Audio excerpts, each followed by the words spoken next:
Yo, what's good, man? Welcome back to Uncle Crib. So I'm gonna check out this Young Thug interview he did with Big Bang on the Perspective podcast.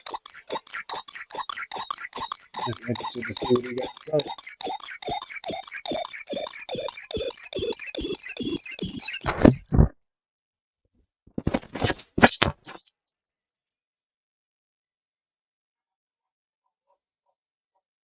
So here we go.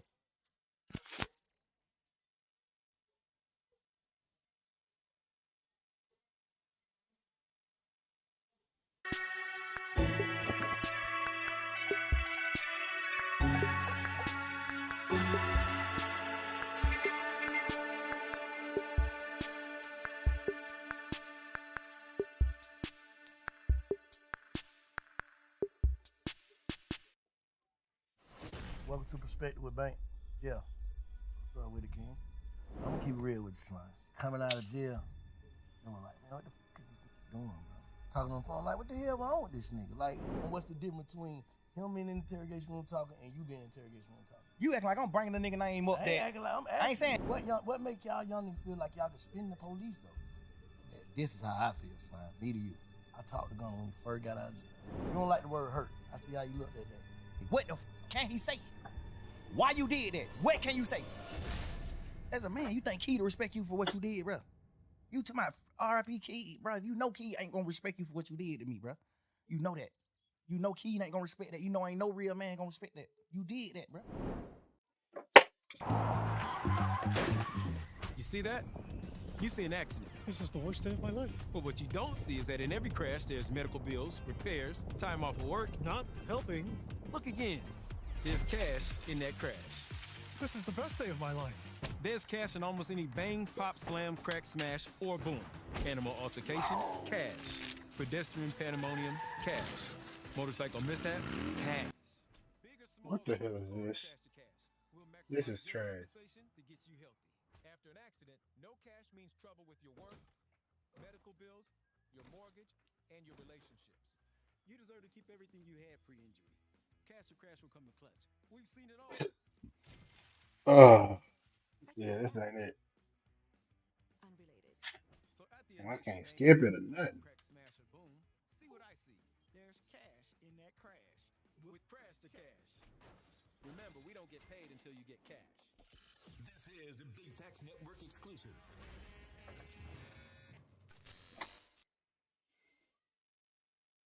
Welcome to Perspective with Bank. Today is a very, very special day. I got a very, very special guest. Most talked about person in the world right now. Jeff, what's up with it, King? Living life, bro. How you feeling? I'm planning. Planning. Planning. That's what it's about. Where your mental at? Mentally, I feel like sometimes you be up, sometimes you be down, but I feel like mentally, the game that I'm in, I'm not into sports, or I'm not an actor.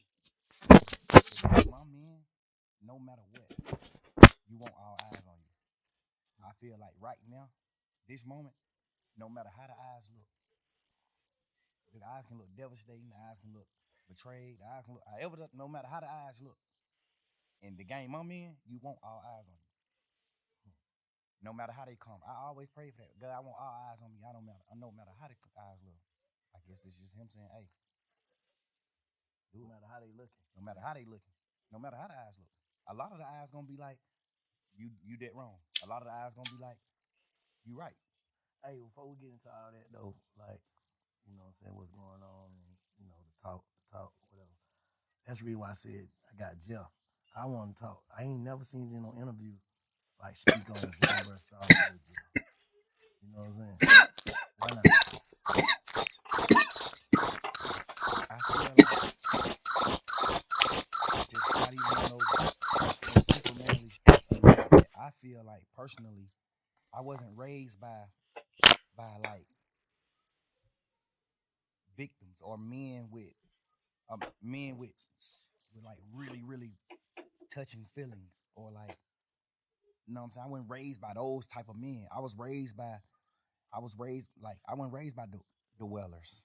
I was raised by men that always said, keep going, no matter what, go forward. Cause you gotta understand my mama got 11 kids. My daddy, he couldn't sit and be in his feelings about certain things because he still got 11 people to feed.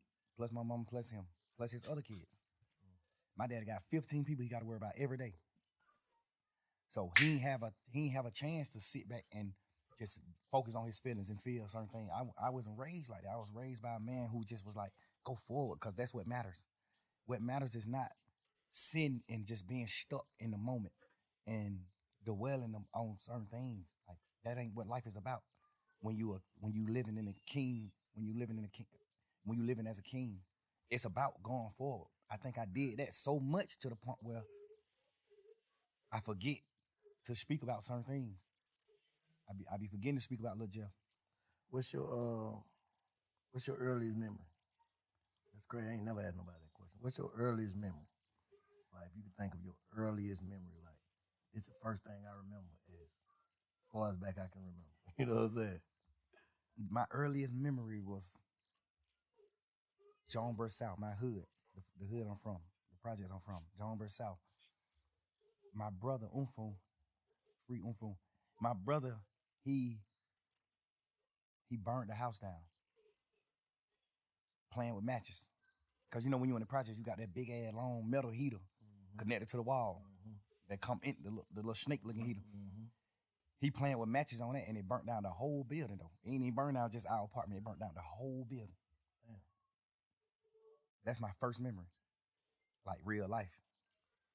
You know, coming up, like what's the first time you knew, like that's your first.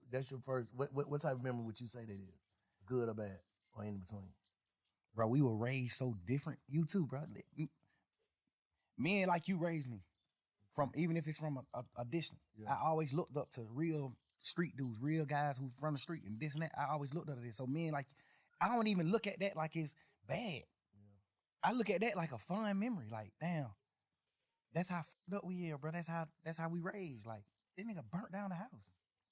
Hmm. I don't even look at it like it's bad. Damn. I looked up to him for that. Like, damn, but this nigga know how to You set a gonna fire. burn you some shit down? But this nigga know how to set a fire. At 5 years old, he know how to set a fire. I'm asking him, how the hell you set? How you do it? Like that's just, I'm telling you, that's just how we were raised, bro. That's just how they feel. That's how we was raised for real. So, but I know you got some crazy memories. I was just saying when I asked you the question, I was just trying to think of mine, my first one, but I can't. But I would say, what's your first happy moment? In life, Yeah. my first happy moment was when my mama moved out the projects to a house. When my mama moved into her first house instead of apartments, I was like, damn, bro, we got a house. The house was smaller than the apartment. My mama had got a 4 bedroom house. The Just apartment was 5 bedroom. just saying, not feeling so confined no more, like around a bunch of people. Now we got rid of some grass. Like, but I got I got a yard. I got Yeah. neighbors. Like houses. Like I'm waking up, get on the school bus in front of my house instead of the project. It was right across the street from the project though. But so it's just like, but that was like one of my first happy moments, and that I remember like as a kid. What's your first saddest moment? I used to go with this girl named Santana in Pool Creek. That's when we moved out of Jonesboro South. I moved out of Jonesboro South when I was like 3, 4 years old. We moved to Pool Creek, which is right around the corner from Jonesboro South. And I started going with this girl that stayed like 2 apartments down from me. Her name is Santana. I was going with her like we probably like 5, 6 years old, like kids. I was going with her, and we was sitting on a bench, and I think I was talking to another girl, and she got me, and she hit me with a stick, with a sword, with a real log, scarred me right here and right here, hit me with a log. Made you sad? Yeah, because it was like dang, I lost. She broke up with me. I'm Oh like, yeah, dang, yeah, I yeah. lost my girlfriend. Oh yeah, yeah, yeah, yeah. Yeah. What's the first time you feel like you felt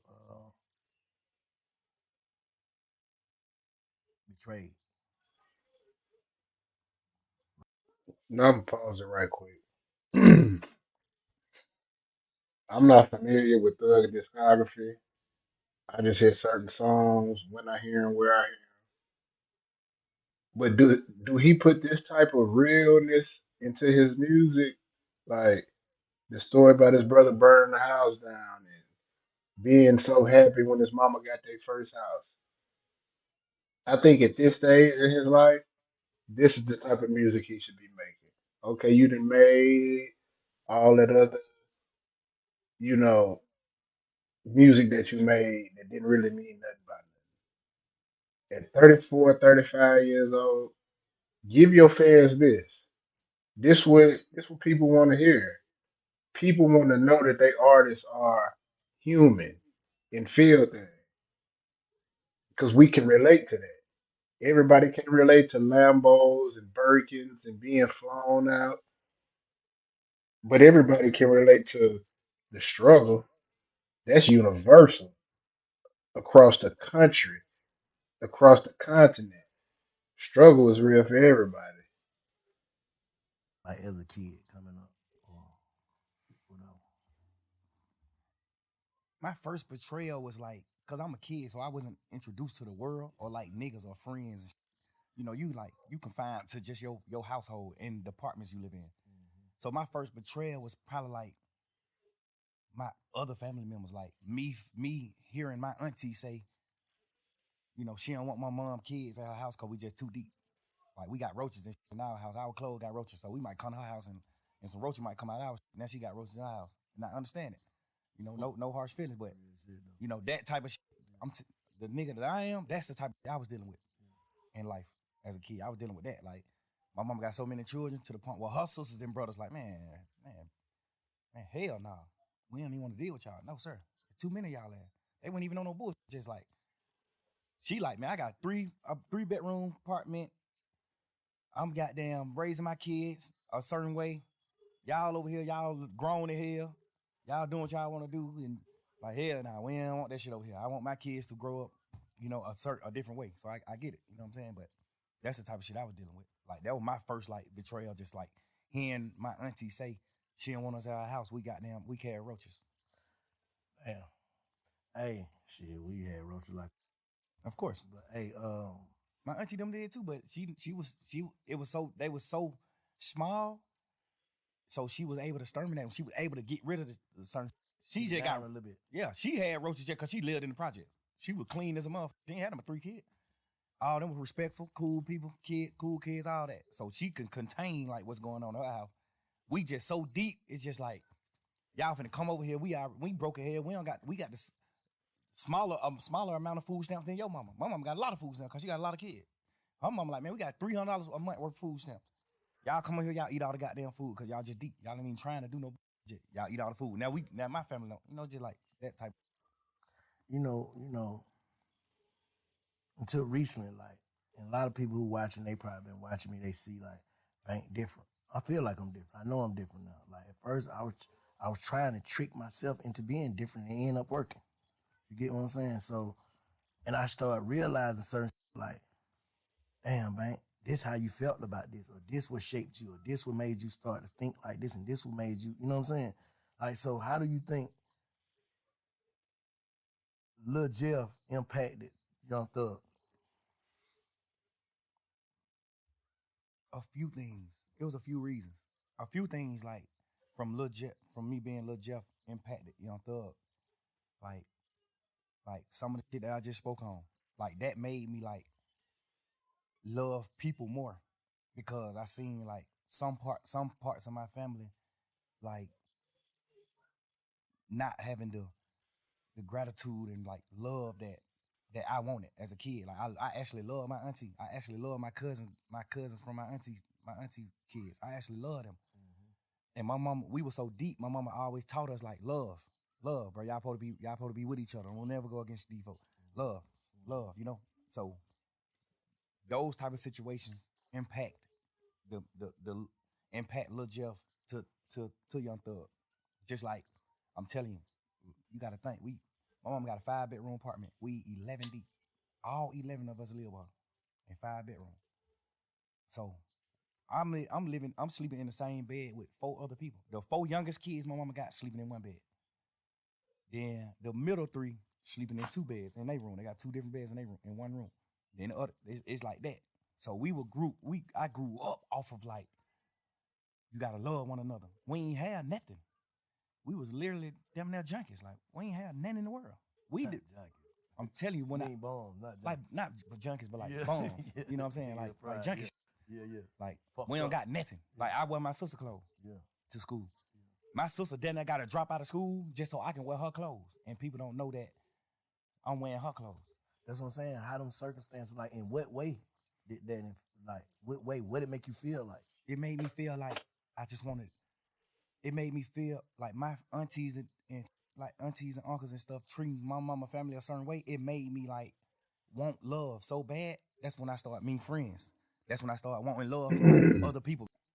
Just sitting here thinking while he talking, and it's messed up, because a lot of America, especially black, um, the community, grew up like that, man, and that causes trauma, and we don't even understand that causes us to act a certain way until we get older and started understanding what trauma is.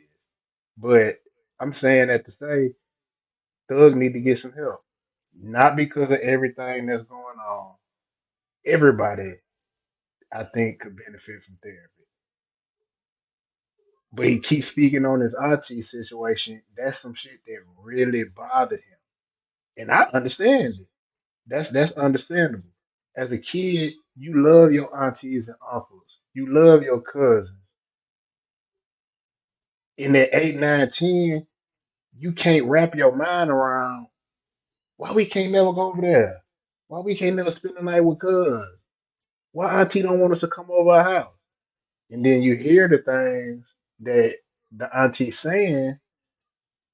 Kids remember stuff like that. Clearly, he a grown man now. This stuff he heard 30 years ago. Thug need to get him a good therapist and start unpacking some of this trauma, man. I was thinking about that a couple of days ago, just listening to his phone call. And that it's not a knock. You should never take that as a knock or a slight. Get therapy, man. If you feel like you got unresolved trauma that you don't know how to deal with in a healthy way, get you a therapist. It's okay. It's fine to get you some help. Fuck all that you crazy. You might be. Get a therapist. Let them help you. Let's try to figure out why you crazy. Don't just wear the crazy label and use that as a defense to act out and lash out. No, get you some therapy, man. Besides my sisters and brothers, Hmm. I started trying to get love from my friends. I started getting, you know what I'm saying? Like it just made me just seek love. I started seeking love because I wasn't getting love from like certain parts of my family. Yeah. It shaped me in that way. And then a few more ways, like I watched my brother die in front of me. You know what I'm saying? Like I watched my brother die in front of me, brother. 8, 9 years old, little boy, kid. What happened? He got killed. My brother got killed on Deal Avenue. My brother ended up getting some doing some gambling. He stopped Uncle from gambling, and then he kind of slapped Uncle around like yeah, cause Uncle was like 11, 12 years old. Look, he was a kid. He gambling with some grown ass men though. So he go up there to stop my brother from gambling, and he started gambling. He ended up winning all the money. So when he leave, one of his friends, one of his friends, goddamn, call him and tell him like, bro, don't come back up here. These niggas might they gonna take the money back from you if you come back. Cause my brother was like, shit, I'm finna go home right here. I'll be right back. Y'all niggas don't stop gambling. I'll be right back. So he walked down the street to the house, and his friend called him like, man, don't come back up here. These niggas goddamn whoa, whoa, whoa.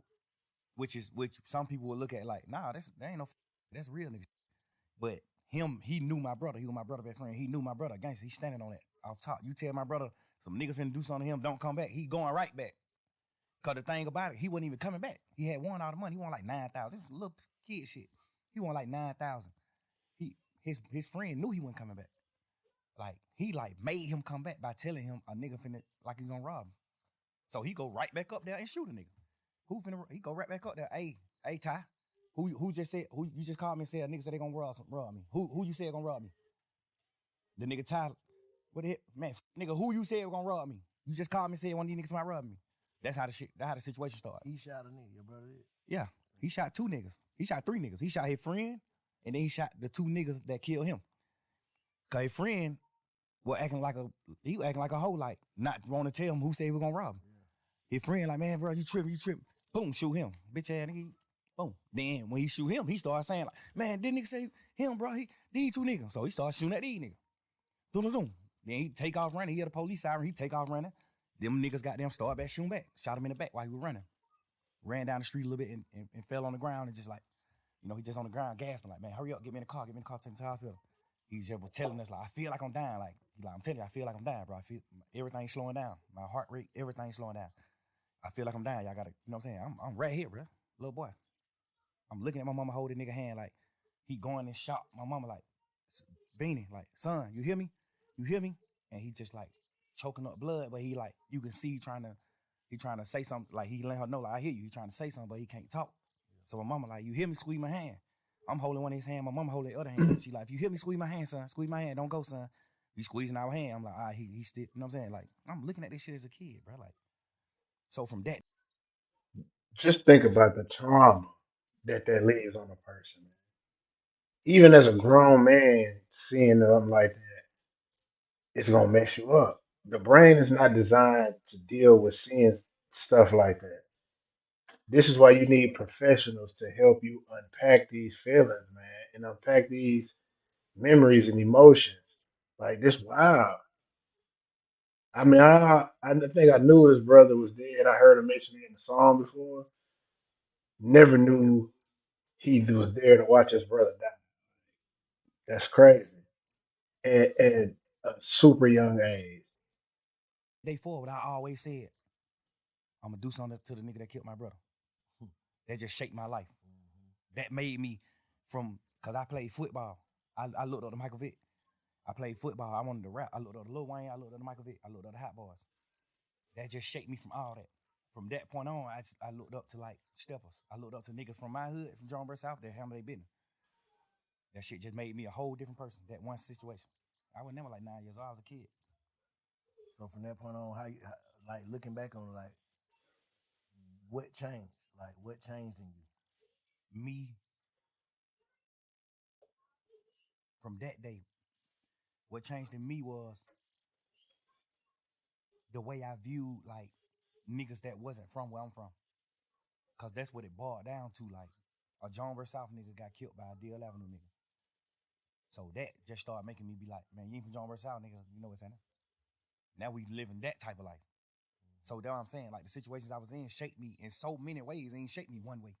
Cause it was so many different situations, different scenarios to the point where it shaped me so many different ways. Like me not getting love, the proper love from my entire family made me seek love from niggas and women. Me seeing my brother get killed shaped me to how I view niggas in the street, how I view niggas. Like, you know what I'm saying? It's me playing foot, my dad and like moving me away. Like I ain't never rode the school bus, but my dad took me to school every day. I had a real father. I never rode the school bus. That shaped me to being a man. Like, well, I'm gonna be a man. My dad is deaf. This nigga doing what he doing. He used to do what he do back in the day to hustle to get his money, whatever, whatever. Like, I looked at all that type of shit. Like, damn, he a real man because he's still trying to do whatever he can do to feed all these kids, and he's still taking time out to like take me to school every day and come get me from school every day because he just wanted me to be that far away from the streets. You know what I'm saying? Like that shaped me in a different way to being the dad that I am to my kids. That shaped me in a different way. Just so many different scenarios just shaped me. Like every I look at my mama cry every year on my brother's birthday, bro. That nigga died 3 days before my birthday. His funeral was on my birthday. Like nigga, I remember my 10th birthday, a funeral. I'm going to a funeral on my 10th birthday, bro. My brother, who just told me before he left. Damn, damn.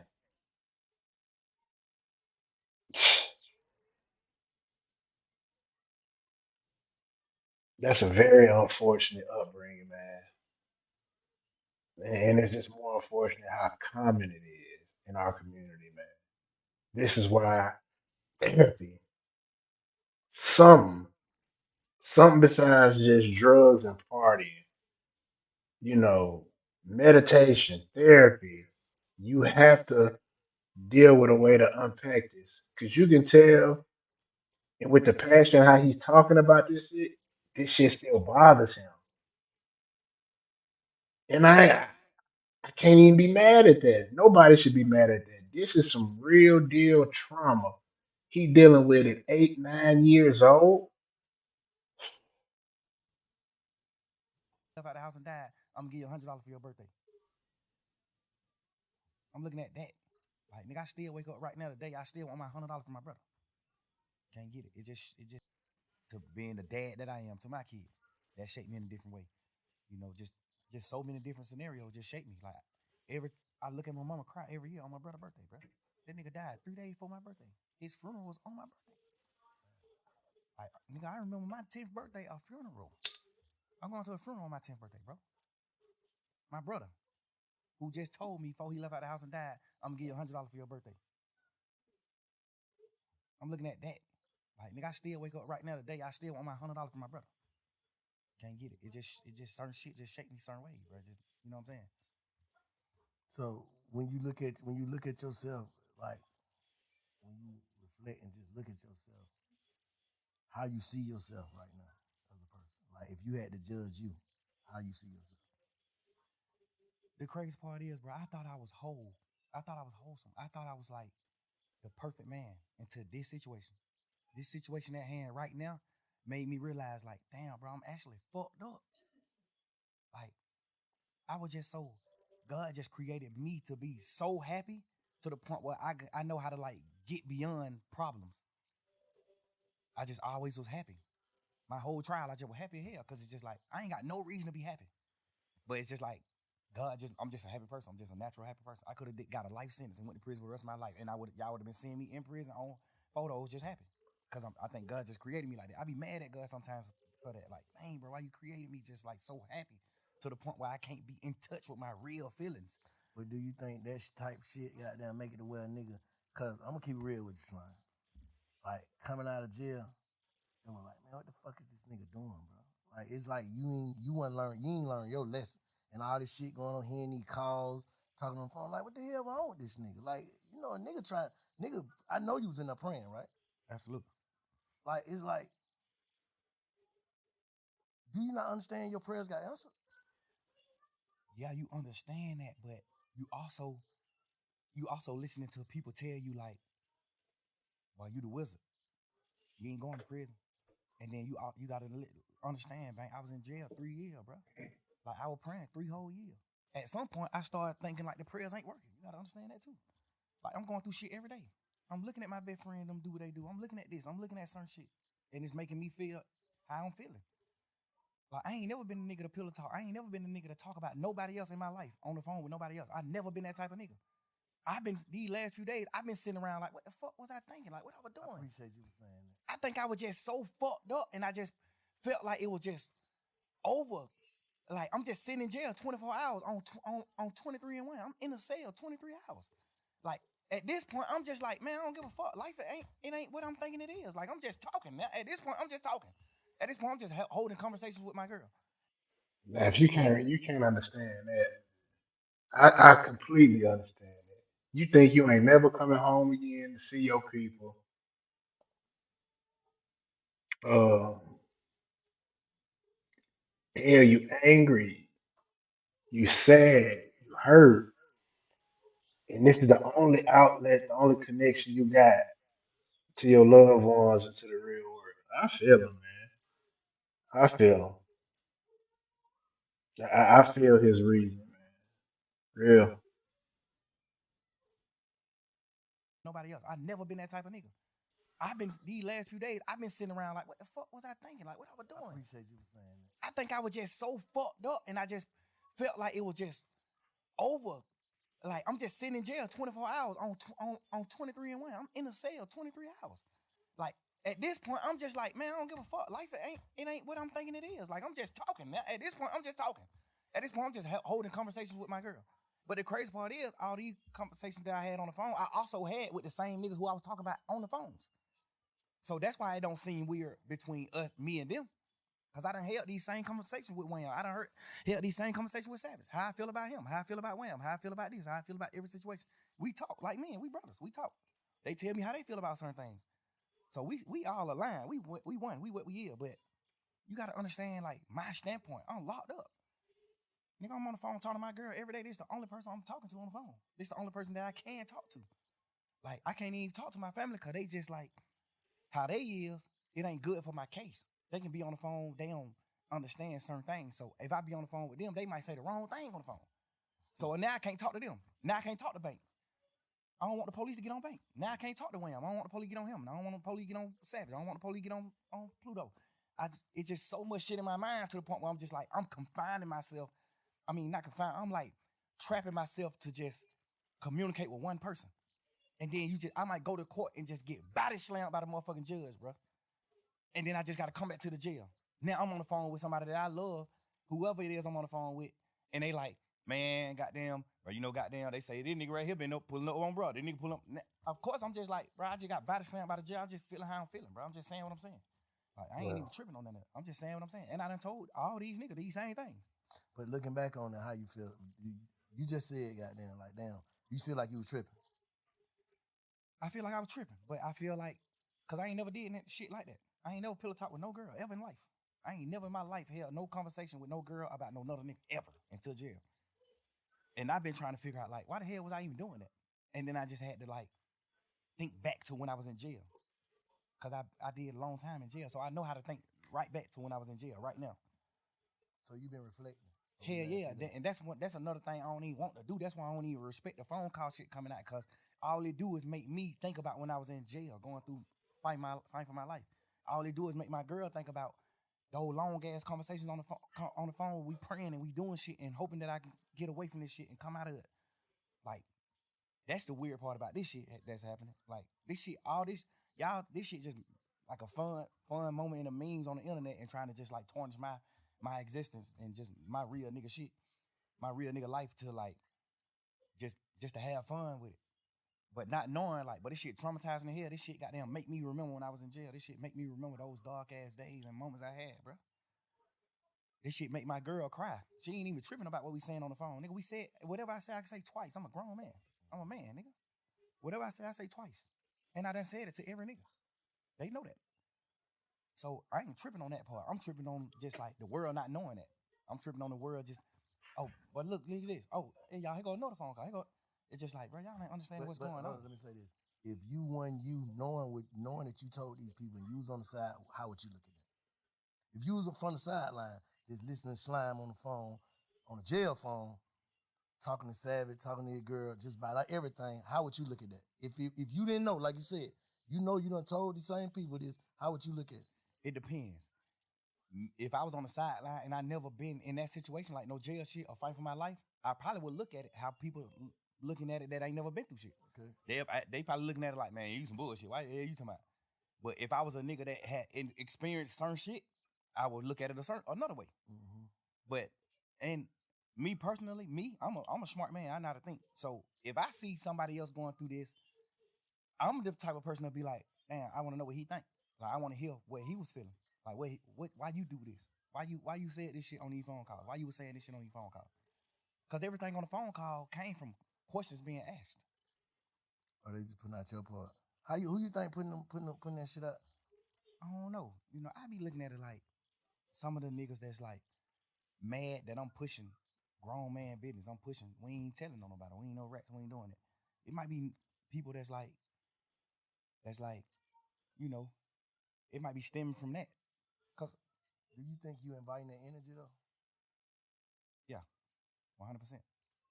Overly. Yeah. Overly. But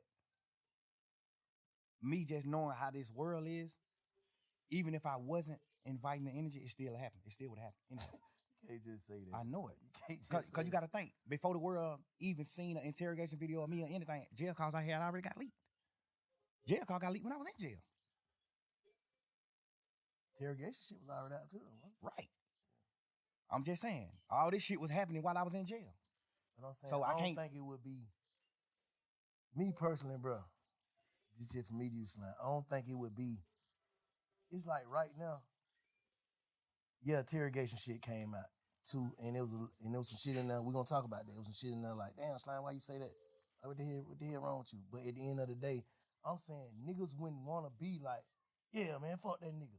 If it didn't come with, you gotta think, bro. If people's out here in them motherfucker like free Slime to the death, like can't wait till you get out. But then when you got out, it was like he ain't learned. He's still the same. He wanna go back.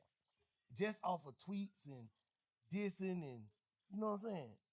That just like damn, bro. Like, you just did some shit niggas don't do. You just goddamn came home on some shit with goddamn damn near everybody telling. Nigga ain't supposed to make it back, and you back. That's God. So it's like damn, it's like the universe too. What's making it like, yeah, thank him. I think personally, no matter what I came out of jail and did, it still would have came out one day. Me personally. I understand what you're saying because it still came out when the whole world looked at me as a real nigga. My They jail weren't phone pushing call it, though. got leaked. They weren't pushing no narrative then though. You know, fuck the narrative. I'm just saying coming out, no matter what. I feel like no matter what, it still would have came out. I know it would have. You know what I'm saying? I feel like it still would have, no matter what, bro. No matter what I would have got out of jail and did, it still would have came out. Just because it was public record. Yeah.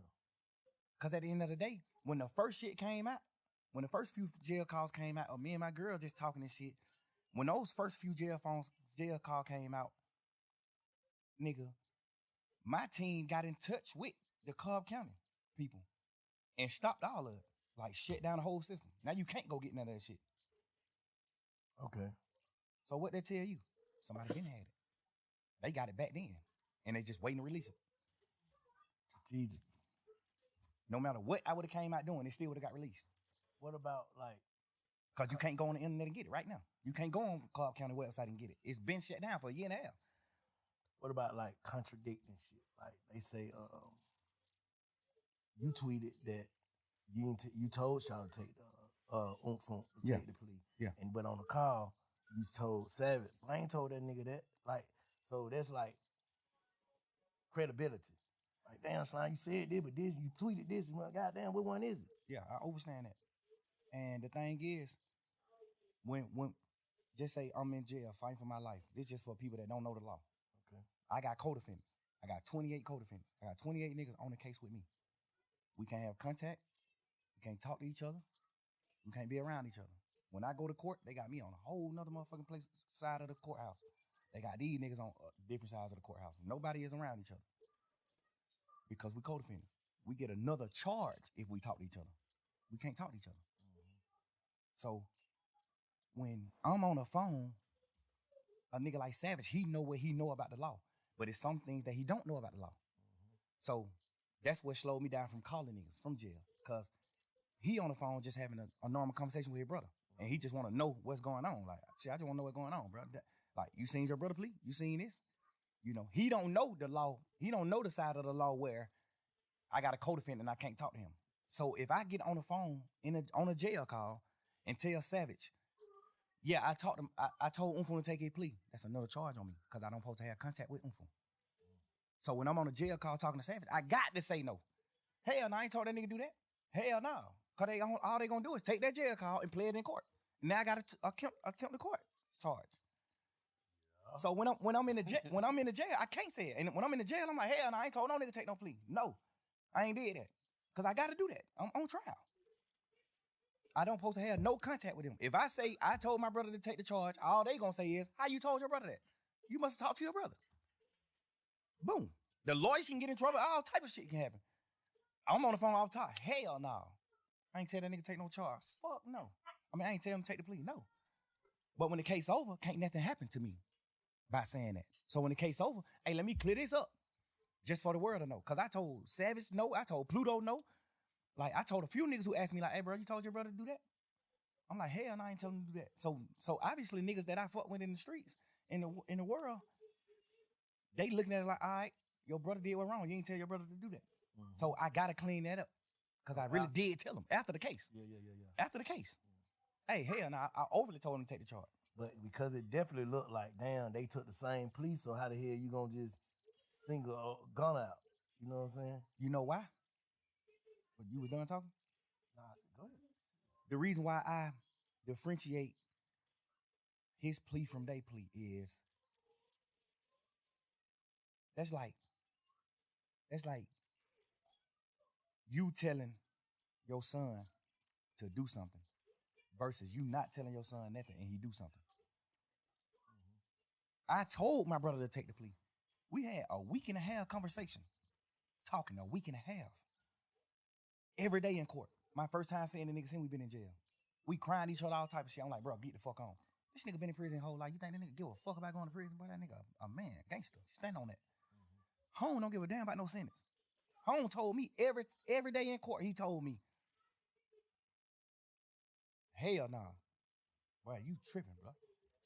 Boy, I'm rocking. You my brother, nigga. You my real live brother. Like my mama had. Your mama and we got the same mama, nigga. You my brother. If you go to prison forever, I'm going to prison forever. Fuck that. He just a freak nigga. That's how he looking at it. Hell no. Nigga, I'm crying to this nigga every day. Bro, please, bro. You just got out of prison, bro. You just did 12 and a half years. Get the fuck on, bro. Please, bro. I'm on the phone with my mama. Nigga, my mama crying every day, man. Both of my son, man, bro. Y'all come back to me. I don't give a fuck what happened. Y'all need to come back to me now. Woo, woo. I'm telling my brother, gone. You got to get back with mama, bro. I'm going to be all right. I'm good. I'm a man, bro. I'm standing on mine. I'm going to be all right. I need you to go, bro. That nigga crying to me, boy. Bro, you understanding what you telling me to do, bro? No. I'm a man. That nigga just had a life sentence, nigga, for not telling. He not a rat. No matter how you gonna look at nothing. This nigga just did a life. This nigga just had a life plus 10 prison sentence for not telling. They got this nigga on a phone. Life plus 10 for the crime. Yeah, for not telling. Yeah. Nah, they know he didn't do it. Oh, they know he didn't do it? They know he ain't do it.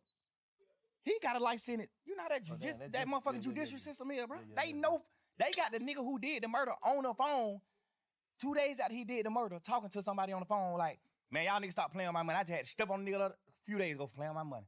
They got him on a wired phone call saying this. They know who did the murder. They know who committed the murder. When we had cameras at the house, when the murder got committed, my brother was in the house. Unfun was in the house sleep when the shit happened. They got cameras from like other people's houses and shit of my brother leaving out the house after the murder. His best friends them was convicted of doing the murder. And they was in my mama car. Nigga, my brother still in court every day of his motherfucking life. Still to this day. Told the judge, I don't know them. The judge like, dumbass nigga, we got phone calls with you and them on the phone. We got a phone call with you and them the night of the murder. They just talking about other shit, just talking about going to the club, fucking with hoes, all that. And the nigga just like, shit, I'm gonna pull up. I'm gonna come get you. The nigga dodging coming to my house because he know my mama gonna ask for her car. So he like, man, you gotta walk around the corner to get in the car. Like they on real phone calls on each other. My brother still in this motherfucker fighting every day, saying I don't know them. They lying on me. The judge just sought it to him just because of that. Like, oh, you playing game? They offer that nigga immunity. They know he ain't do it. They offer him immunity. Hey man, you tell exactly what him cause they saying one of the niggas saying you brought the gun to them. One of the niggas saying it's 3 of them. One of the niggas saying Unfun did the shooting. One of the niggas saying Unfun didn't do the shooting. He just brought us the gun. They like, why y'all didn't just come to the house and get the gun? Cause we was in his mama car. And if we would have pulled up in the driveway, his mama would have made us leave her car. So we called Unfo and told him, hey, come around the corner and meet us and bring us the gun. We finna go to the club. They just like, hey, bring my fire. We finna go to the club. Bro got them supposed, I don't know if he did it or not, cause he still ain't told me to this day. I don't know if he did or not, take them the gun.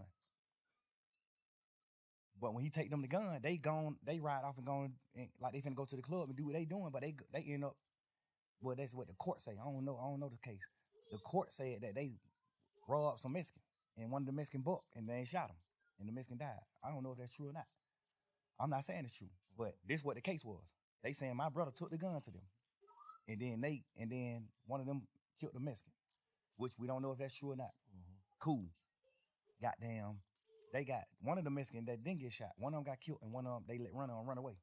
The one that ran away said, my brother is about, that nigga probably about 5'7", 5'8", red as a motherfucker, real Mexican, Chinese nigga. The Mexican that didn't get shot said the third guy that walked up was a tall black man with a ski mask on. That they said, how you know he black if he had a ski mask on? He said, I seen his hands. His hand was black. So my brother, off top, everybody know that ain't him. they know 100% he didn't do the murder. He just got a life sentence because wouldn't tell. They granted him immunity. Then take it, man. Fuck y'all. To what? I don't know what happened. I don't know nothing about that. I'm telling you, bro, just man to man. I can't put no rat on him. I can't. I'm telling you, I seen Shawty stand up and Shawty was 17 years old. Shawty was a kid. Shawty stood up in the paint, bro. Shawty got a life sentence. So let me ask you something. Did his plea say the same shit Gunna plea say? Like, is it the same? Like, did he have to agree to the same shit? Guess what you wouldn't believe, man? I ain't never seen you plea. I ain't never seen bro plea. I You swear just to God. told him just handle your business. Just go home. I told him because he had did 12 years on the murder, and then his lawyer got him a new trial. Like, they fucked up in trial. The lawyer got him a new trial. So now he out of jail waiting to get tried for the murder again. They ain't gonna never try him for the murder again because they know it ain't nothing he doing. He ain't do nothing. So he wasn't gonna never get tried for it again. They were gonna just like goddamn keep resetting the trial date for the rest of his life. He would never go into court again. That's what the lawyers say. Like they ain't finna do nothing with that case. They can't beat him. So I told him, well, if you do take the plea, make sure they add your murder case in the plea. Make sure they dismiss your murder case in the plea because you still got to do a new trial. I'm saying they did that. I don't think they did it. I think when they went to them with the plea, I think they were like, the plea is out of the murder shit. We can't do nothing about the murder shit. If they could, they would have. But the state was like, we can't do nothing about the murder shit. Like, it's a new trial. Like, it ain't nothing we can't get involved in that. That's up to the court. So I guess that's what they like. We can't add that shit in there. So that's when he like, shit, I'm definitely doing a plea then. Now we having a week and a half conversation every day, bro, in court every day. I'm sitting in the cell crying like, bro, please, gotta go, bro. My dude, don't these folk out of their mind. These folk can't function. Go on. One of us need to go right now. I don't need you right here with me. You just did 12 and a half. I don't need you right here with me, bro. This shit finna be 3-4 years process. I don't need you doing that, bro. So who did what's right on that case? Everybody who on the case did what right, except the niggas who took the pleas in the beginning of the case. Except them. The niggas who took the pleas in the case, that's who did what's wrong. They took the plea and agreed that YSL was a gang. They saying that we got a RICO and YSL is a criminal street gang. All of us on this trial, all 28 of us saying YSL is not a criminal street gang. Because by the book of gangs, the law that solidify you as a gang, we don't come to terms with none of that. So it ain't a gang. In real life, it's really not a gang. When it comes to the gang book, done did some shit separate on their own. yeah, it's just a lot of crimes that happen, and they just saying, oh, YSL a gang off of all these crimes that happen. But the law that makes an organization a gang, the law that makes an organization a gang, we don't meet none of the criteria. So we not a gang. No matter how y'all try to twist it, we not a gang. You see what I'm saying? Yeah. We got every lawyer in this motherfucker saying we not a gang. So who you look at in that shit that took the plea that you be like, oh, I can see how he took the plea? Nobody. Dude, Okay. Nobody else. on phone. All right. Because, and I ain't like saying, oh, he didn't goddamn do us wrong or he didn't do this. One thing I know is he ain't taking the plea. If I don't make him take the plea, he ain't studying that plea. So why Duke ain't wrong? I just want to know. Like, why Because Duke plea was from Duke. All Duke said in his plea, he didn't say YSL was a gang or none of that. All Duke plea did was said that Yak was right about telling on him, about what they talked about. Duke plea was just what Yak already had told the police about him. You see what I'm saying? hold on. You said Duke just agreed to what Yak said. Yes. Basically. Duke. So Yak, you saying Yak threw Duke up on the bus. And he just said the nigga telling the truth on me. Yeah, because if he say that he not, then Yak got to take the stand on him. Because Yak plea agreement said he got to take the stand if Duke go to trial. That was a part of his Oh, plea. what I'm saying? On their case. So Yak say ain't nobody. He was on Big Fat. He said nobody ain't go to jail for what. He said he just was in there running his mouth in the what's his name interrogation room. So how he? What you mean testifies? What the hell you talking about? When him and Duke caught their case, Duke was going to trial. What kind of case it was? Goddamn, they got caught in a car They ain't had no license, and they had 2 guns on them. And they went on a high speed chase. They took Georgia State Patrol on high speed chase. So when they get locked up, this is what their charges is: theft by receiving stolen property, which is the guns, and well, I think it was one of the guns. Oh, I don't know. I know they had theft by receiving, and then no license, cause they were driving. They was in the car. They had a license. Stop playing. That's what. You told on a gun and some license. Stop playing. That was the original charge. Oh, what the other? When the police came, when the police came and talked to Yak, Yak told them what actually was happening. What was happening? Like he told them Duke got jumped on at Magic City by some ops, by the opposite, and he came to Magic City to get Duke, and they were going to retaliate, go commit murder, go possibly commit murder. They were going to retaliate against the people that just jumped on Duke. That's what Yak told them. Hold up. So, let's slow down. They get locked. They on the way to the op hood. This what I don't know. 'Cause I went there. This what the police is saying. They got caught with some guns and no license, and he turned that into what? He told them what really was happening.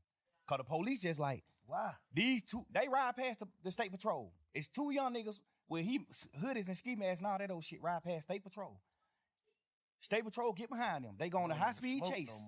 No they go on a high speed chase. They wreck the car. They get out the car, run. Well, one of them get out the car and run. One of them stay in the car. That automatically make it fishy to me. Who stayed in the car? I think Yak stayed in the car. He but two people who ran stayed in the car. Yak stayed in the car. That's what I heard. Okay. Yak stayed in the car. Duke, when they crash, Duke get out and run. Okay. And toss one of the guns. Got away. Nah, he got caught. He ain't no getting caught. Okay. Yak goddamn. Some people told me that Yak ran too. But some people told me that Yak didn't run. Yak stayed in the car. So if me and you go on a high speed chase, right, and we both know what we doing, we know what we going to do. If the state is right, we know what we going to do. The police get behind us, we go on a high speed chase, crash the car. We get out the car and we running, man. If I get out this car and run, and Bank stay in this car, the only thing on my mind is Bank finna tell on me. Or Bank finna, even if you ain't finna tell on me, I'm finna think in my mind, Bank finna tell the police it's him. Like, cause what you stand in the car for? He must know. He must got out, basically. Like he must got out. He must know something I don't know. If we supposed to run, basically what you saying, like if you don't run when the police is chasing you, you the one driving. You take them on a high speed chase. If you don't get out and run, and you get out and let Duke run, you got something you finna tell the police. Not even if you finna tell the police, hey, I don't know, officer, I'm an Uber. We were just riding, this nigga, I don't know what the hell he got going on. He just hopped out and ran. You finna say something? Like, I don't understand why you not finna run. Yeah. Which is not bad. And that ain't really bad to me. Because if you can spin 12, you can spin them. If me and you go on high speed chase and I hop out and run and you don't, all you can say is shit. Man, I know that young nigga from the hood. I don't even really know his name. Man, that young nigga told me to drop him off at the girl house, man. I was on the way home. I was finna drop this nigga off at the girl house, man. When goddamn y'all got behind me, but I know I can't go to jail, boys. But the young nigga got a gun, but I know I can't go to jail. So I just went on a high speed chase. Like, you can, it's ways you can flip it and then and make it good.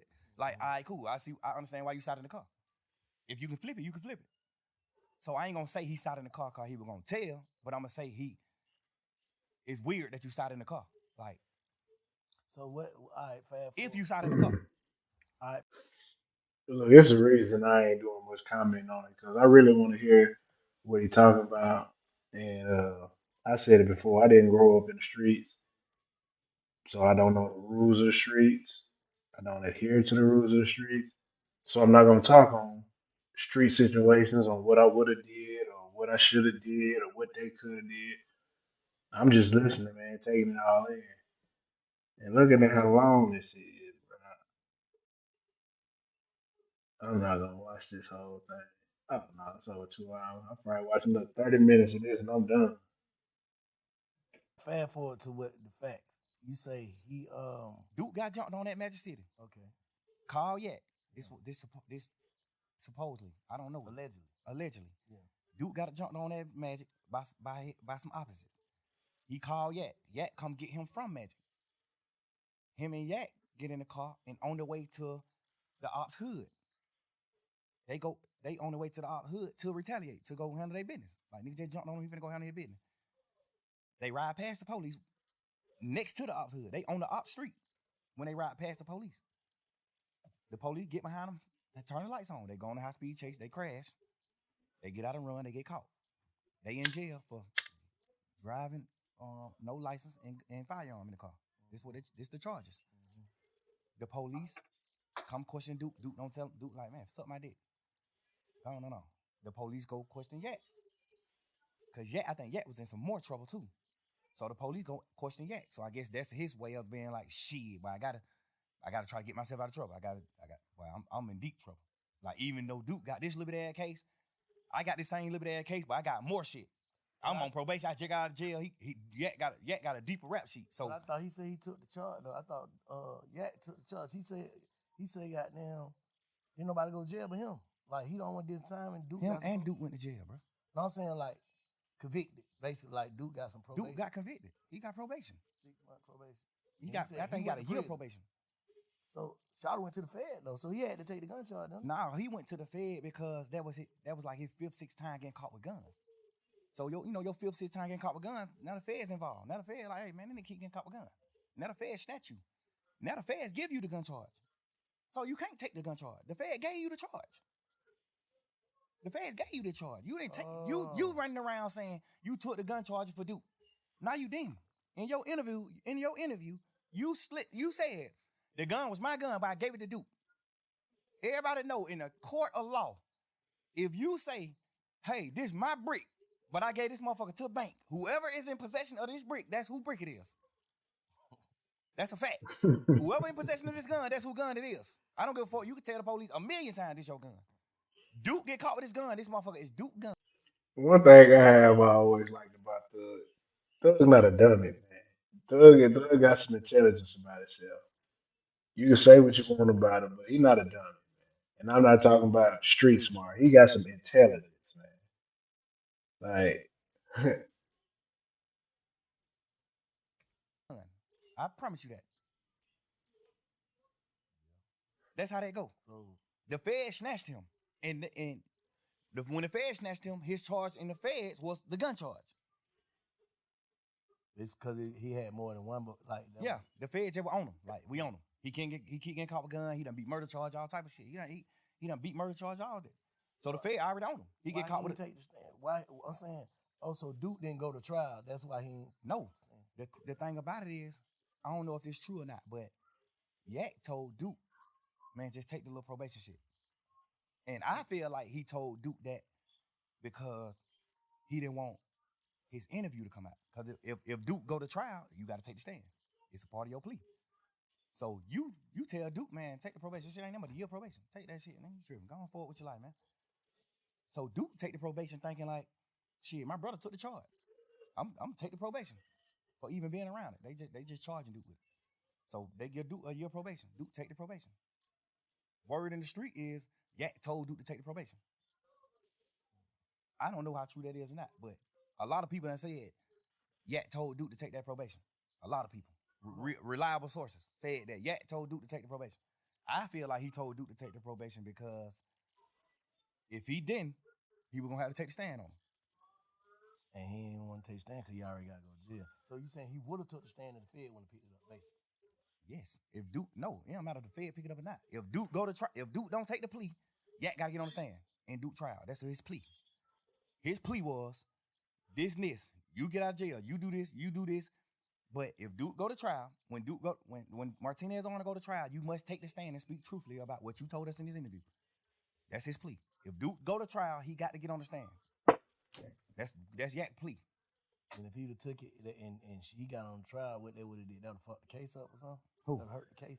Like if Duke would have went to trial, Yak would have had to take the stand. Duke would have got fried. What the hell you mean? In the goddamn interrogation, Yak told exactly what happened. Yak told, hey, man, I ain't even finna play with y'all in here, man. I'm gonna just tell y'all the truth. This what happened. This what he say in the interview, in the interrogation. Man, I ain't even come to play with y'all for. I don't even, man. Whatever I can do to goddamn try to make this shit light on me, bro. Like, they like, man, what's going on? Goddamn, ooh. Obviously, the DA's already wondering, like, why the hell y'all nigga on the high speed chase right here next to the ops hood? They don't know that Duke got jumped on at the club though. This on the wraps. This low. We keeping it low. Just street shit, keep that low. Going on. Goddamn. So when Yak tell them Duke got jumped on that magic. We was on the way to goddamn go straight up hood. That's why in the interrogation room he was saying shit like, they were like, oh, so you and Duke finna go kill? He like, I ain't gonna shoot. I was driving. How I'm gonna drive and shoot? Duke gonna shoot. He say all this shit in the interrogation. You know what I'm saying? Like, this the interrogation room. He's saying this shit, and he took a plea, and his plea was, if when Duke go to trial, you got to take the stand. So what's the difference between Duke in interrogation room and that interrogation room, you in interrogation room? What's the difference? Duke never was in the interrogation room. I mean, not Duke. Yeah. The difference with me and Yak's situation is Yak in the interrogation room telling that Duke did the crime. Yeah. Not no bullshit, no funny shit in Okay, that. go Like, ahead. Yeah. ain't even no harsh feeling. I ain't Yeah, mad at nobody or none of that. Like, But what's the I live and learn. I want to know what the difference is. I want to know your perspective on what's the difference between him in the interrogation room talking and you being in the interrogation room talking. The difference is he told that Duke was locked up for these crimes. He told the police what Duke did. Mm-hmm. Like, you told on Duke.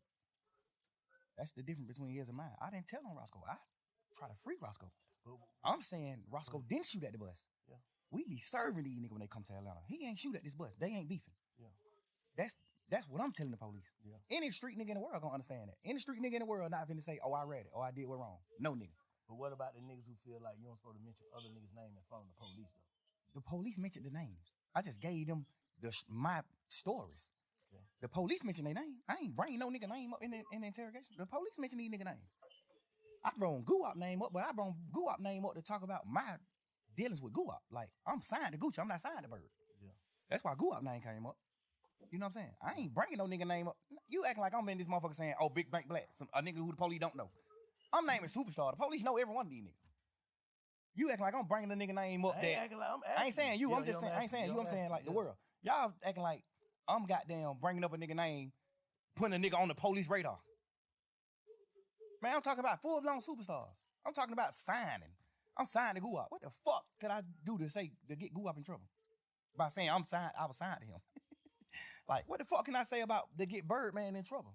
Saying that Birdman and Wayne got a problem, not Roscoe and Wayne. But can a nigga take that as you giving them you pushing it off on Bird? Like, that's a motive? All right, check that motive. No, because at that point it was already on fire.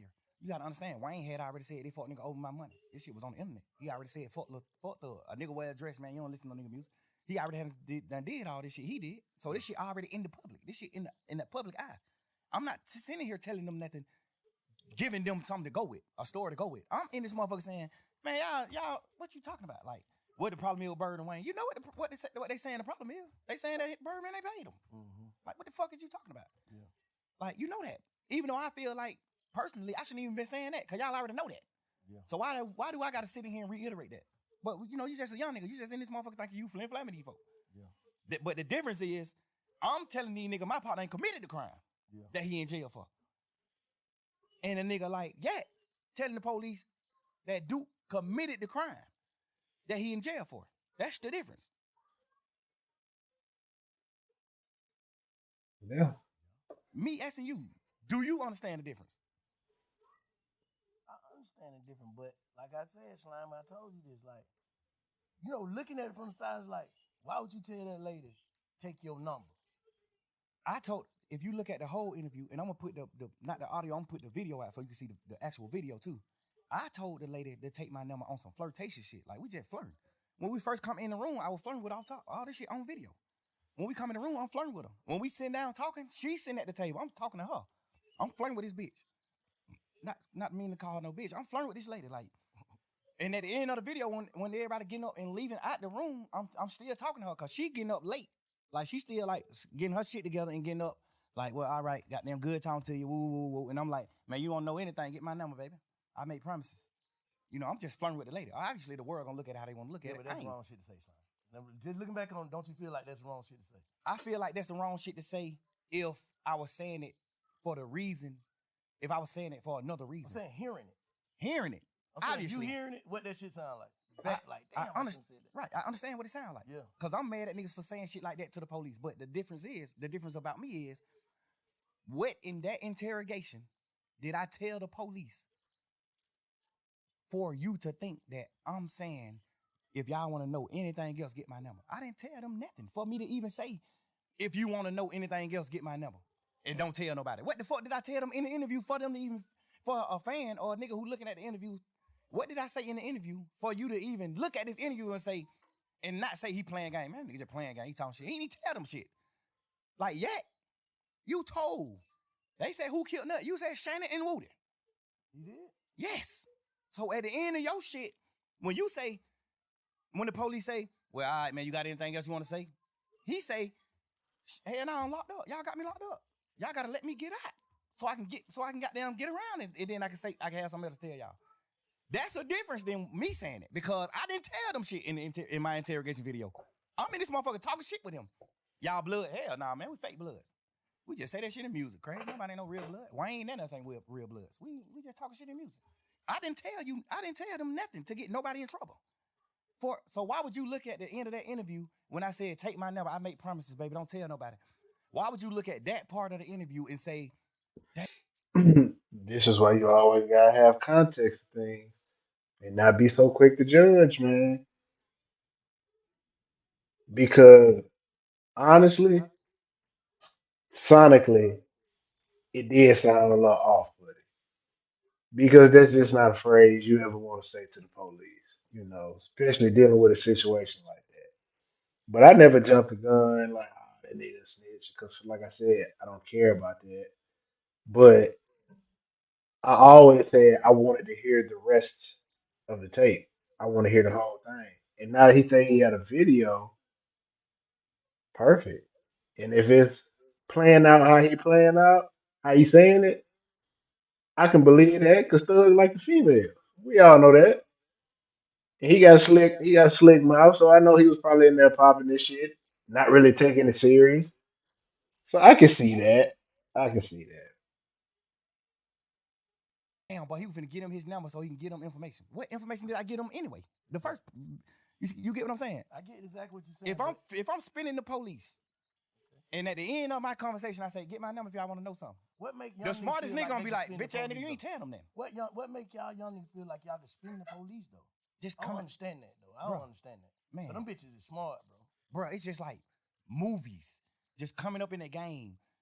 When you a real nigga, bro, I feel like I'm a real man. I feel like I honor and I love every nigga who I love. bro. Yeah. So I'm willing to do anything to help a nigga that I love. And sometimes you can make the wrong thing. You can do the wrong thing trying to help a nigga that you love. Yeah. And when I say do the wrong thing, I ain't doing that wrong in the interview. The only thing I did, well, I feel like I did wrong was even talking to Doing them. the interview, fact. Right. No, But yeah. I'm doing the interview out of I'm purely trying to save my mans. When I first seen the shit on the internet, I was like, oh man. But I was like, man, Cause I they ain't gonna mixing watch it. it. Cause I ain't even watch it. I just seen 2-hour interrogation video, Young Thug. I didn't even watch it. Slime like, man, little man like, man, you gotta listen to it, man. Right. Please just listen to it for me. Before you jump out there, please just listen to it for me. Please, please, please. I listened to it, I said, even all while I'm listening, I'm like, yeah, you're not playing game, but why the fuck is you in there, Slime? Because we just young nigga and I'm thinking, my man's Roscoe already locked up for shooting at Lil Wayne tour bus. I know that. I know Roscoe got a trial coming up. I know that too. So basically you saying ain't no way you would tell him because you ain't even in trouble. I'm not even in trouble. Soon as they come in, they say, you ain't in trouble. We ain't talking about nothing that's dealing with you, none of that. We just got some conversations that we gonna have with you. What click in my mind? This my turn to help my man. This my chance. We just young niggas, bro. We high hell. We on drugs. We like I'm just thinking in my mind, but this my opportunity to help my man. You ain't supposed to be in there eating no hot wings. Who me? I ain't blown the sandwich. Oh, for real? They get niggas who tell that type of food. They get niggas like me who ain't finna give them nothing. They give me the blown sandwich. I ain't give them nothing. They gave you blown sandwich. But them folks try to give me blown sandwich. I ain't even eat it. I'm like, man, I ain't eat that shit, man. I think I opened that shit up and ate the cookies or something out of it. I ain't even eat this. I probably did eat the sandwich. I was so burnt down on Zan, like I was burnt. But I didn't get the luxuries because I ain't get them then. They would have felt like ain't giving me something to eat. Cause I asked them in there, like, man, y'all ain't gonna give me that better? Like, God damn, this thug, bro. Like, I'm a motherfucking millionaire, bro. I'm doing what I'm doing. Like, y'all gonna try me like this with the blown motherfucker? Like, get a nigga something. Y'all gave this nigga chili wing hot pepper, whatever. You know what I'm saying? God damn, give me what y'all gonna give me what y'all gave this nigga. I know why y'all ain't gonna give me what y'all gave him, cause I ain't getting you nothing. You don't get nothing in return. You don't get me doing nothing but denying my partner involvement with that tour bus shooting, denying me being a blood, being in a gang, denying Birdman having something to do with the shoot with Lil Wayne tour bus shooting, deny denying me being signed to Birdman. You don't get nothing but denial from me. You don't get nothing but denial from me. Everything I did in the interview was on purpose, nigga. Man, that's crazy. So let me ask you something though. Now let me tell you something, matter of fact. Because I've been saying hearing all this shit. And you know what I'm saying? A lot of this shit valid. You know what I'm saying? You did do whatever, however. But fuck that. This is how I feel, Slime. Me to you. I know you said this shit probably would have came out or whatever. This would have happened, that would have happened, this would have happened. But what I'm saying is, even in there, I don't feel like you realized what you was going through. And then when you got out, I don't feel like you was focused, bro, the way you should have been. Like I feel like you taking your blessing for granted. That's just how I feel. Like I ain't here to condemn or goddamn protect. I ain't here to do nothing but get your perspective and feel your energy, bro. So what I'm telling you, and I'm hoping you feel mine. I'm saying I feel like you probably got out of jail and truly went with the narrative I went with. What was it? Truly humble on the gut. Yes, sir. I don't feel like you came home humble, bro. Enough. And I don't know. I'm just saying, I'm from the sideline. I talked to you when you first got out, first day you got out. You gonna live and call me on through. I was like, what I say? Bro, fuck all that. Get home and get to it. Nothing else. I don't feel like you did. I feel like you came home playing again, bro.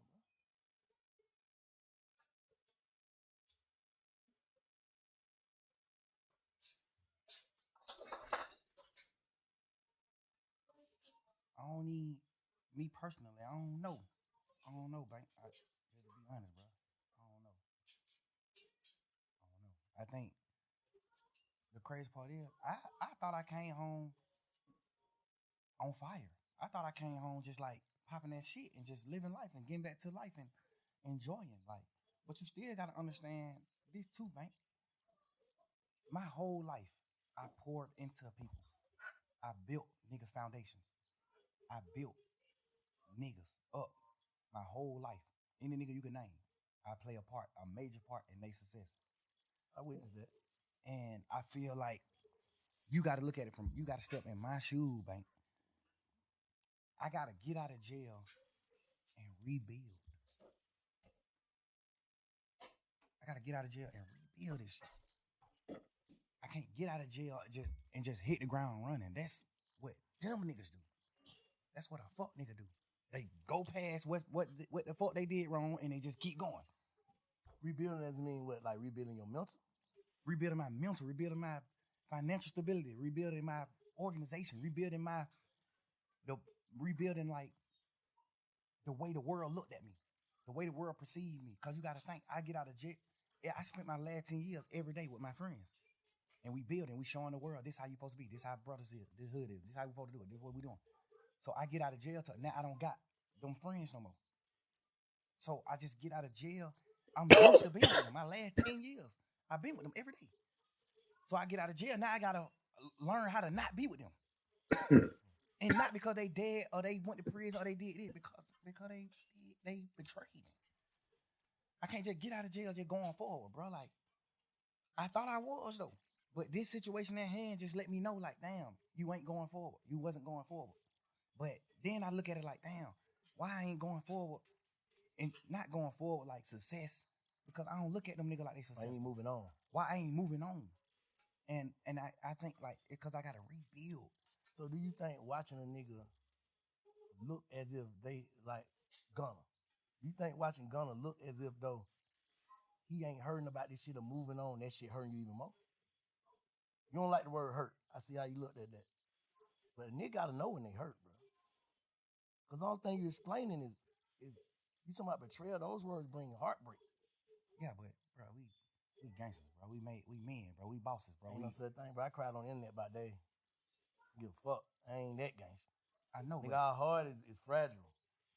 Cause look, and I said this and I just seen on, you know, I don't listen to all them jail calls too. I'm yeah, like, man, what the hell this nigga talking about today? But I said, I listened to that motherfucker, and you said something like, because I had already told Lil, I said, bro, the reason why Slime, and it's just me, I could be tripping. The reason why Slime ain't fuck with Gunna, because he already done put the word out and stamped it to niggas, and he got to stand with these niggas. Not saying it's right or wrong. It's like, shit, how the hell I'm finna make these niggas fuck up their friendship or whatever, they camaraderie with the nigga, and then I come home. I feel, and then I ain't never told you this. I talked to Gunna when he first got out of jail. I was trying to get an interview with him. He like, man, I ain't worried about none of these niggas saying. I know my brother in that box fucked up. I was just in that motherfucker fucked up. That nigga mind ain't right. Whatever. I don't give a fuck if he is telling these niggas fuck me. If it ain't fuck me when he get out of jail, they're my brother. You know what I'm saying? I love that nigga. I know he love me. He knowing I wouldn't have did that shit. I triple asked them folks, is this gonna affect my brother? That's what he told me. I took it for face value. That's what he told me. That ain't the truth. All right, I'm just telling you, I'm on the outside looking in. I'm just telling you what he said. That's what he said. He said, Oh, I ain't saying that the truth he ain't said. I'm oh saying, yeah, that's what he said. He Yeah. like, I'm just waiting on his word. I don't know, cause his lawyer could have told him. His lawyer could have fed him some bullshit. My lawyer's just a real one. Brian, a real man. He gonna tell you, hey, this what we got strength at in this trial. This what we lack at. This what you fucked up at in this trial. This what you got their ass. So that's part of the reason why I took my plea. Cause he like, you gonna win the case 100%. You gonna get acquitted, but you can't get acquitted for the shit that they found in your house. It's in your house, the house in your name, everything. Like, even though it ain't your shit, they still got it. The law tell the jury you must charge the owner of the house with these items if it's in his house. So Brian always told me, like, this is where you gonna get convicted at. This is where I feel like you could get convicted at. He said you still can win it for sure. I think you're gonna win it. But I can't tell you, I can't be no bullshit like these other nigga lawyers. I gotta tell you, hey, this is where you strong at. You strong in every corner of this case except this one. The shit they found in your house, you not strong in that. No matter what. 9 times out of 10, you will get convicted of this. Now I'm thinking about you saying like you had to rebuild, you had to move on, and niggas from 10 years. You had your partner that's been with you 10 years, and then every day. But I used to see you and Gunna every day, like every day, like to the max. Like you and Duke day every day, but it was a different every day with you and Gunna. What I'm saying is that shit like a marriage. You dig what I'm saying? So It's like you having your wife, bro. And this ain't even just your wife. She came in with you. She came into the relationship bossed up, millionaire, yeah. doing this shit. She came a bum. She Yeah. came with nothing. You made her a millionaire. You foundated her. You built her with all honesty. Like you built her just on some honest shit. Not even on no, I'm finna build this project. It's just like, damn, boy, I look at this little nigga like my little brother. I love that nigga. I'm finna try my best to help that nigga do something. I ain't even know this nigga rap when he first came around me. I just was just like on some shit. Like, man, everybody with me, I'm taking them with me. We going with, I'm finna figure it out. If he don't rap, I'm finna, whatever we put on this internet and the fans say, what the fans commit him, the fans put on him, that's what I'm finna make him go with. If we get on the internet, he only got to be a rapper. If the fans say, but then nigga got this shit, this nigga drippy as a motherfucker. But I'm finna make sure you fresh as a motherfucker every time they see you. Like I'm just gonna do whatever I can do to help my niggas. Yeah. Or my girl, like whatever. I'm doing whatever it takes. You know what I'm saying? So have you ever actually sat down and thought to yourself, how do I really feel about this? Not how. Well, I take it back to this. How do Jeff feel about this before I saw my brother get killed? How would he feel about this? About what? About Gunna. Period. Just all the way. Like, how do you like? I'm trying to get you to tap into like. How do you really, really feel? I know how you know how we supposed to feel about shit. Fuck that nigga, they need to crawl me. That's how we supposed to feel. About how you really feel. Yeah, how you really feel about this shit. Like, I really, really feel. I feel like True word. King True. That's where King Spider come from. King True is the big homie. Where you might King True, our big homie. Yeah. I honor True word to the T, no matter what. I'm with him to the T. He not a bad man. He a real man to me. What I identify as a man. I honor his words. He told me before he died. He didn't tell me on his dying bed. He just told me before he died. Gunna is my son. Take him with you, thug. Get him out of the hood. Get him out of Shady Park. Take that boy with you. That's my son. And then just so happened, he just ended up dying. And I honor his words. I honor his word, bro. I took that nigga with me everywhere, bro. This my man's, bro. Whatever you will, all the bullshit that I knew about you, all the shit you did, the shit that sitting on the porch talking about your cousin, damn near telling on the goddamn to the Crime Stopper people, all this shit. I knew all this shit later on, but I knew this shit, and I just found a way to love you. You know what I'm saying? I knew it, and I just love you cause I just honor true word, and I feel like whatever I don't know what Truth told you, but I know he told you something good. And I feel like you just didn't honor the word. You ain't honor that, bro. You ain't even honor brotherhood. We ain't even talking about truth. We just talking about brotherhood. We from the street, bro. You know how hard it is for us to become successful men, make millions of dollars. If a nigga take me from where I'm at, sleeping on my mama's motherfucking couch, to making millions of dollars, I'm dying before I go against him. No matter what, I'm gonna die before I go against him. No matter what. I don't think he fit. Now, you know, like I say, I ain't here to goddamn protect or condemn nobody. I don't feel like he feel like he crossed you though. Me personally, as a man, me knowing him, he's smarter than he looked. Gunner's a smart man. He let his silence make you think other things about him. He's a smart man. He's strategic. I taught him how to be. The thing about it is, when it come down to being real, I don't the strategicness go away from me when it come to being a man, like standing on man business. A man, I don't know how to. I know how to be strategic, but I forget to be strategic when it comes to that. I'm gonna say the truth. I'm gonna pour it out what it's supposed to be. Life to him is just all about being strategic. It ain't about nothing about being a real man or like coming to grips with what's going on or just like just like knowing like I did that. You know what I'm saying? It's gonna always be some strategic shit behind it. So you, You so you like it just came out the blue. You know, usually when nigga, if you the way the nigga you describing, you would have been saw that though. So you saying this just came out the blue with that case, or nah, but the crazy part is, bro, he done already did some shit that's a violation. what? Don't nobody really know about it but me and goddamn Cash, XO, my brother. He already done did some shit that was a violation that I supposed to cut him off for. He already done did some shit where I supposed to cut him off for. I just found a new way to love him. And I try to be how y'all live. I try to look at him from a different light and be like, maybe he ain't understand. Maybe he ain't know. I know he knew though. Maybe he ain't know. The only reason why I knew he knew is because he denied it. Instead of saying, damn, bro, I ain't even know. A nigga that don't know gonna say, damn, I ain't even know that. A nigga that know what he doing, what he gonna say? Hell no. I denied it. Like, hell no, right? Hell no. Like, that's just how the circle of life. That's how I go. You gotta understand, bro. I had that man with me every day since 2000, late 2015. I had that man with me every day, bro. I made that man his. I made him a millionaire. Like I bought his first apartment that he lived in. I bought it with my money. I made him put his money up. Keep your money. I bought it with my money because I had some a little extras. I bought that shit. I went half and half with you to buy your mama house, your mama first house, get her out of the hood. I did that. Me. I told you to go down there to the country town and get your daddy. No matter what your differences is with your daddy. I told you that. I know for a fact, me personally.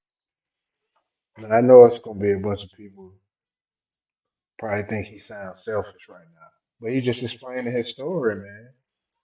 And if he did these things, he did these things. You know, he's trying to explain the hurt behind what he felt gonna did. This is a an interesting conversation. It's way better than I thought it was gonna be. I know your dad don't look at you like a real nigga. I know that. This my man. Your dad is my OG. He don't look at you like that. I made you go get your dad. I made you reunite with your family and do the right thing. I just poured my all into him, bro. I gave this nigga more time than my children, bro. I gave him more time than my kids. I gave him more time than my old lady. Like I poured my life into these people, bro. Like every second. I went half on your mama house and bought your mama house, bro, because you didn't have the money. I went half with you. I bought your brother his first truck and let you present it to him like you bought it. Your brother on the internet, man. Yeah, throw it. Fuck that nigga throw it. Like, nigga, you don't even know. What's going on? Like, you don't even know, bro. Relax. This shit that nobody don't know, but we men, so I don't be caring to speak on that type of shit. We men, I ain't do it for that reason. I did it because I just honor my brothers, my friendships and brotherhood. I honor that shit. I love you, bro. So, damn, that's cold. So you still love him? Bro, I poured so much into this nigga, I can't even hate him, bro. I thought in jail, I thought I hated him when he took the pleas and shit. When they did that, I thought I hated these niggas. Nigga, my girl made me realize, like, boy, you don't hate him. You just mad at him. Yeah. You don't hate him, bro. You hate him motherfucker, you stop talking about him. Why you hate a nigga? You on a whole nother type of talking time. about him. Yeah. You stop talking about him. Like, why I don't wish no ill will on him. No ill You feelings trying at to all. stop the man having though. That shit hit the way. That fucked up. Like, Because I was just angry. Okay. But it seemed like nobody understanding why I'm angry. Like, bro, all the shit I did for this nigga, bro. Like, what are you talking about, bro? I put my whole label, my whole You're making shit sense. behind this boy, man. Like, nigga, you think Key, Dad, you think Key will respect you, nigga? As a man, you think Key to respect you for what you did, bro? You to my RIP Key, bro. You know Key ain't gonna respect you for what you did to me, bro. You know that. You know Key ain't gonna respect that. You know ain't no real man gonna respect that. You did that, bro. Stand on it. You did that. Everybody talking about why he ain't say it and why he quiet. What can you say? What can you say? If you was gonna, what can you say? If you was him, knowing everything you know about this shit, what can you say, Bank? If you was him, just think of something you think you can say. If you was in Gunna's shoes, what happened? I can't really put myself in his shoes Ain't because I'm just saying I nah, can't really but put myself sometimes guess what, his bro? feelings. That's the fucked up. What I think he should say, if everything you saying is valid, I think he should call you and have a conversation. But would you take a conversation? Because niggas, you gotta think. I don't think know I'll me take the one. conversation. All right, so what can I say? I know that. I ain't even talking about what can you say to I'm me saying or none of that. he might want to say something, but he know. So I don't want no conversation. So what can I say? I feel like you portrayed a certain image as soon as you got out of jail. Because nobody know you did what you did in the courtroom. So as soon as you got out of jail, you portray. As soon as you get out of jail. For like a couple hours. Yeah. Yeah. Like you got out portraying a certain thing, a certain image. Woo woo. You saying these words. You saying goddamn this and that. You saying this when you first get out of jail. You saying all this shit. Then the video come out. Then it's just like, but this what the world got to start doing, Bank, including you. We got to start putting ourselves in people's shoes. That's why I said, if you were him, knowing everything that you know, what would you say? I probably would do the same thing, not say shit because I'm knowing my man. I don't want to say nothing to the internet or to nobody else. I know this nigga don't want to hear this shit. No, but you got to understand the way you put it is almost like you. This interview is almost gonna be you telling him what he can go with. We ain't talking about that. We talking about fuck none of that. Nah, cause you got to think like you got to think if he's sitting around saying like, damn, I'm telling him what he can go with. His move, his next move. We ain't talking about that. It's cool. I tell him his next move because I'm just a nigga like that. Like, I don't want to see no nigga down. I tell a nigga move. Bro, do this. You fucked up, but you can do this right here. You can do this. Okay, all right. We just saying man to man. Let me say this. When you just sat there and said, you wouldn't take the conversation, that would make me say that. But all right, obviously, if you'd said you took the conversation, then I would have said what I say. I ain't talking about what you'll say to me. What you'll say about what you did. Okay, just say you'll say it to me. Hold on, what he said to me. I told you what he said to me earlier. That's what he said. The truth. You asked me what he said it already. I just told you. Yeah, I ain't never heard that. Yeah, that's what I'm saying. I just told you. He said, goddamn, bro, all these niggas on the internet saying whatever they saying, fuck that shit. I know my brother in that box, he ain't in the right head space. I know that nigga love me. He know I love him. I swear I would have never did nothing that I feel like it hurt this nigga, man. I'm just waiting till he get on. He gonna have to say fuck me. I understand all that. I feel like me being a man and we just talking about feelings and just putting it on the line. And he probably gonna be mad at me for telling you he said that, but he said that. What I'm saying is I understand that. I would think that he would say something like that. Obviously, if you did some bullshit to your big brother, that's one of the things you can say. Right, but I got them, but these folks did it. These folks tricked me. You know what I'm saying? That's something you can say. That's any nigga. If you would have did what's wrong, if you would have did what Gunna did, you would have said the exact same thing. Bro, they my brother, bro. Like, bro, I'm just Wayne goddamn, but these folks tricked me. We ain't talking about none of that bullshit, none of that cap. We talking about man to man. Why did you do what you did? Cause I'm here. Want to go home? Cause I'm here right now in this interview telling you why I did what I did. Cause I'm a man, nigga. If I'm wrong, I'm wrong. If I'm right, I'm right. I'm standing on business as a man, nigga. I'm speaking what I did. You saying he This ain't why I never did said it. why he did it, basically. He can't. That's what I'm trying to make you say. What the fuck can he say? Why you did that? What can you say? Besides some fuck nigga shit. What can you say? That'll make anybody in the world be like, I understand. What can you say? Nigga, I created you, nigga. Well, God created you, but I helped. I was a part of your journey. I've been with you the last 10 years. I spent more time with you than my girl, bro. I was around you more than I was with my fucking girlfriend, bro. With my kids. I done had them phone calls with my baby mama saying, man, you be with these niggas more than your motherfucking children, bro. You supposed to be smart enough, and I know you smart enough. You supposed to be a man enough. You supposed to be smart enough to say, I'm not finna do that. So I know all this shit that nigga sacrifice. I'm not doing it. In your mind, you taking that nigga fuck you. That's what it is. What else can it be? Obviously, you gonna say, well, I'm finna do what I'm finna do, and goddamn, I'ma just keep telling the world, man, and my brother, I love him. So you saying his whole campaign is a PR stunt? Not even to like bash him and that, bro. Cause I'm really. But that what you saying? Yeah, I ain't even trying to. I'm just saying, like, I ain't even trying to bash him and that, but it's like you can't say nothing to make a man or what we identify as a man, a real nigga that stand on morals and principles. It ain't nothing you can say, but the victim, like, bro, the folk tricked me. Boy, I got down. They're my brother, no matter what. How you gonna say that to a nigga? Just sitting here thinking, listening to his talk and his perspective. Um, Being molded the way he came up, his perspective is his reality. Man. You know, these morals and principles he stands on, people that didn't grow up like him, they're not gonna understand it. I'm not saying I fully understand all the way because I didn't grow up like him, but I can empathize with him. You know, everybody's molded in a different fire. His fire was hot. It'll make you a certain way, you know. So if he feel like guys that came up with him in the same way and got respect for these guys and they showing love and they're not living by these same principles, I can understand the anger. I really can. You just what And I don't think it's fake anger. You can hear it in his voice. He really hurt. are you talking about? We all in this motherfucking trial pushing. YSL is not a game. This is the narrative. What's the worst betrayal you can do from in a trial where we saying YSL is not a game? What's the worst you can do? Say it's a fucking game. Nigga, them folk called you second in charge.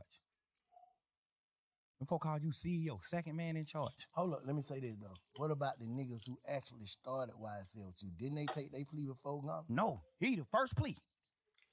For real? Gunna took the first. He know that. You know that. I didn't know that. Gunna took the first I plea. thought them niggas already telling them. No, Gunna took the.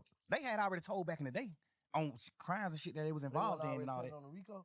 Nah, No, see, look. the Rico came in 2022. I'm thinking. The Rico came March 9th, 2022, man. What's the little dude's I mean, name May 9th. from your hood that's DK. started, and who is another one too? Slug? Yeah. Yeah. I'm thinking that them two already saying like just say for instance, if me, Shy, and Cub start a game, right? Yes. And we all identify as the three founders. Right. And we signed Thug. And the two founders saying, yeah, it's a game. But Bank saying it's not. How is Thug wrong for just being an artist by saying it is too? That's what I'm thinking happened. No, that ain't what happened. That ain't what happened, man. The first plea took was Gunna plea. Ever. The first plea took was Gunna. Slug, all them took pleas after Gunna. Everybody took the plea after Gunna. I can't even be as mad at them as I can be as him. I should because y'all still grown men. No matter what this nigga say, y'all grown men, just like me. When he said YSL was a game, the smartest thing for me to do is say, yeah, it is a game. Fuck it. One of the niggas who they saying is a founder of it, he not even a founder. One of the niggas who they saying is a founder of it that came on out and took a plea and said it's a game. You'll be a motherfucking idiot to sit in here saying that it's not a game. When you got a nigga who these folk done labeled as the second man in That's charge. what I thought happened, but the other way around. No, he took the plea first. Gunner took the plea first. Gunner took the plea first. Damn. Then them niggas started taking the plea when we started going to court. Gunner didn't never make it in the courtroom, remember? The first day of court was November 17th or December 17th. One of them days were the first time we wasn't on Zoom. The first time we went into an actual courtroom, all 28 of us. But watching that shit from the street, but that shit was like DJ another one. Every day, another one. But the crazy part is, another one. Get what, Bank? Even if them niggas some bullshit anyway, but some bullshit too. But even if them niggas just look at it from their point of view, niggas like DK Slug, all them niggas, I still don't respect them niggas because you just not men. Y'all niggas that's not men. Should no nigga make you do nothing that you don't supposed to do. But just look at them. Okay, gonna take a plea. He the head nigga in charge, according to the DA. Yeah. Thug is boss man. Thug John Gotti, what they saying. Thug John Gotti. I'm not no John Gotti now. I'm a real man, man. Solid nigga. I build foundations. I help niggas. I'm not portraying no gangster, no none of that. It just so happened we just street niggas and we done stood on our business. So they label us gangsters. I don't push none of that. I push real man. They saying that I'm the founder of this shit, and this nigga is the head man in charge. He the second boss. When this trial started, they not saying DK is one of the owners, Mundo one of the owners, Slug one of the owners. They not saying none of that. They saying Thug is the owner, and Gunner is the second man in charge. I thought they said they ain't had Thug and no. I mean not Thug, my bad. I thought they said they ain't had Gunner in like nothing against him. Gunner didn't have no case. Well, we had 9 terabytes. You know how much paper that is, bro? 9 terabytes of discovery. That's over 300 million. Now that's a little aspect of that street code I don't understand. He just said Gunna had no case. So by your street code, I need to just sit back and hope for the best. Well, I'm being charged with some shit we both know I didn't do. It just don't sit right with me, man. It don't sit right. Going to jail for someone else's crime is insane. And both of y'all know you didn't have nothing to do with it. You know about it though. And if you tell about it, mm, mm, this is why I didn't play in the streets, man. I can't go by rules I don't understand. I don't understand that, man.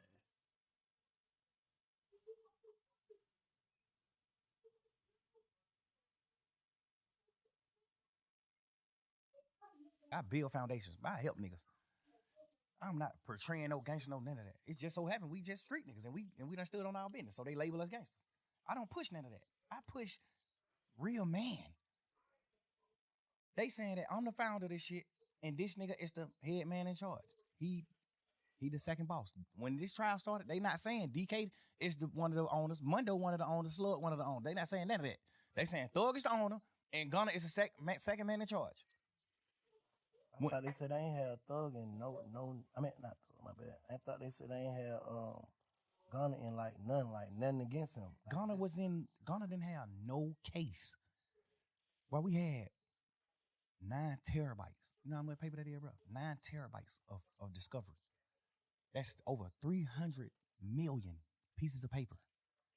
Front and back. 300 million pieces of paper. That's how much evidence they had. God damn. 300 million pieces of paper. Damn. I think it was 9 terabytes, 2 terabytes, whatever it is. Whatever that is, it was terabytes. That shit equaled up to 300 million pieces of paper. I just remember the lawyers arguing it in court. I remember the lawyers saying, like, Yana, they got to take some of this shit, the evidence that we not going to use, and just get this shit out of the way. Cause y'all just packing us with evidence, and we just got a little time to like go through the evidence. It's so much paperwork. Y'all might be coming to court trying to convict him on these 5 pictures, but you got 16 million pictures. I remember just going to court arguing about that type of shit with the lawyers. Like judge, we trying to dumb this shit down. Some of the shit they know they not using, so we need to know what they really using so we can focus on it, so it can be a fair trial. It need to be fair. So I'm saying that to say, out of all that paperwork, bro, Gunna name went on one piece of paper out of 300 million pieces of paper. You know that? Yes. Hold up. Let me. I get your slide. Let me play devil advocate right now, okay?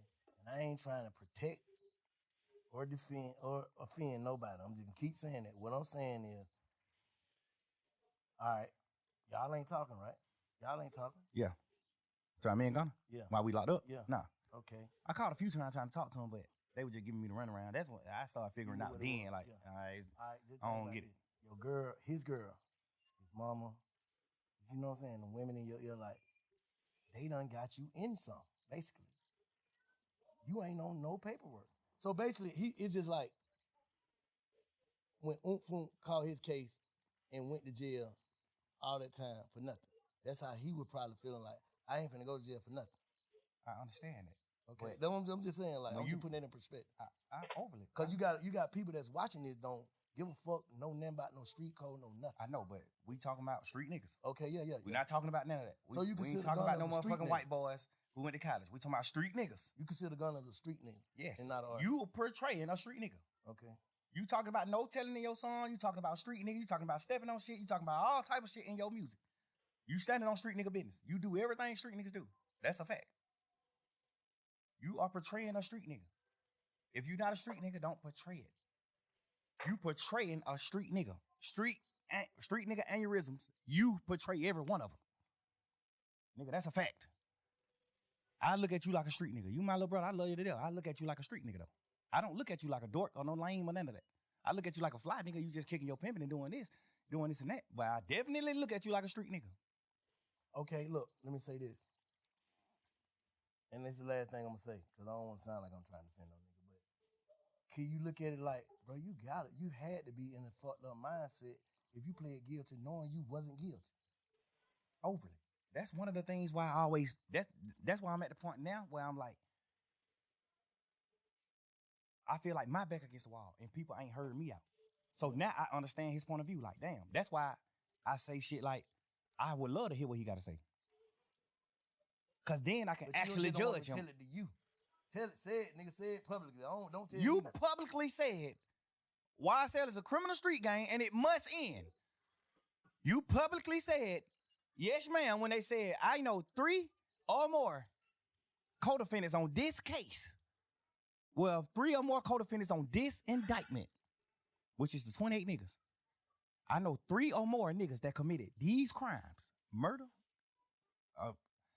attempted murder, aggravated assault, damage to property, shooting at houses, petty car thefts, armed robberies. You said, I know 3 or more people on this indictment that have committed these crimes publicly. They asked you that in the courtroom. You said, yes, ma'am. First of all, you don't know nobody on this case. All 28 niggas, they from John Burr South, Cleveland Avenue, and other places like that. He from the South Side. He don't know nobody on this case. Guess what's so weird? Out of all 28 people on this case, all you know is 3 niggas. Me, Gunna, and Duke. That's the only niggas you know on this case, Gunna. So when you said, yes, I know 3 or more niggas that committed these crimes, who the fuck is you talking about? Me, Gunna, and Duke? Because we the only niggas you know anyway. I know you could have been talking about anybody. It's cool. But just so happen how the dice roll, you don't know nothing but 3 niggas. So who the fuck you could? Like, if he would have went to trial, the state, if his shit was getting used in trial, which it was, unless I got out the case, his plea agreement was gonna get used in trial. I know they saying like, oh, he ain't had to get. I thought an Alfred plea don't mean that. Yes, he had to get on. He ain't had to get on the stand. You know they pushing all those narratives. He ain't had to get on the stand. He wasn't gonna testify against nobody. Yes, he was. If you look at the end of his plea, that shit say this plea agreement could be presented in trial, and if any questions come up about this plea, However they wrote it. If anything come about this plea, you must come testify truthfully about what you said in this plea. Nah. Nigga, look, every one of they plea said that, except mine. Every plea said that except mine. In Lil 9. Every one of them niggas who took a plea in the beginning of that trial, plea said that. Duke plea said the same thing. Oh, you ain't got to get on the stand. Duke had to get on the stand. The week the case was over with, Duke was getting on the stand that week.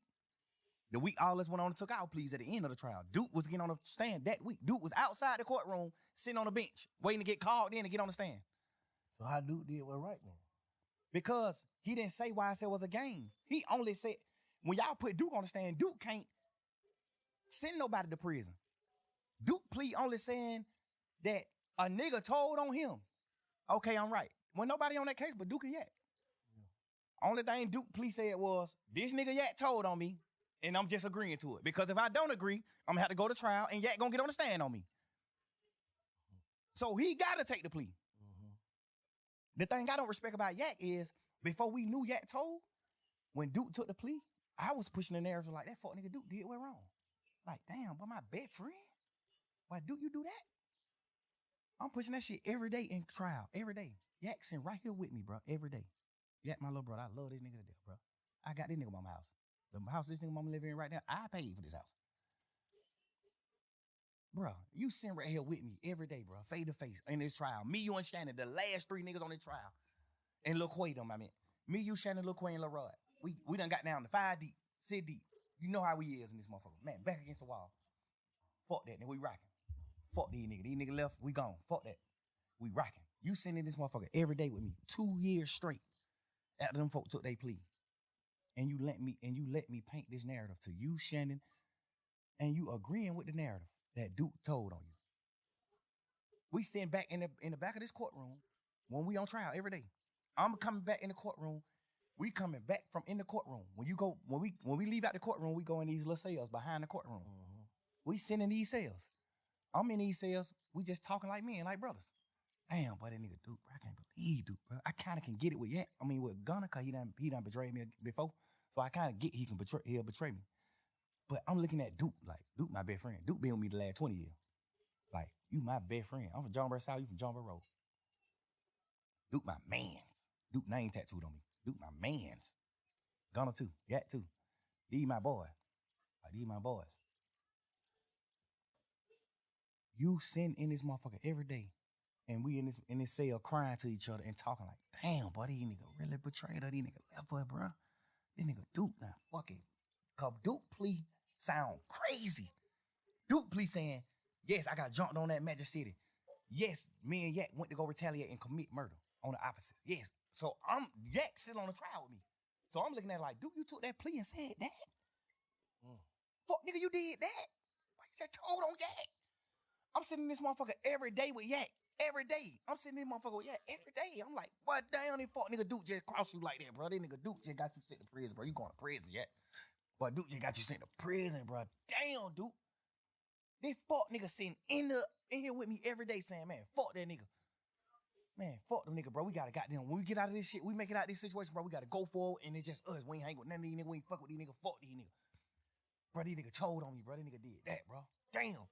Every day. We did this shit every day for about just under 2 years, bro. We was on trial every day.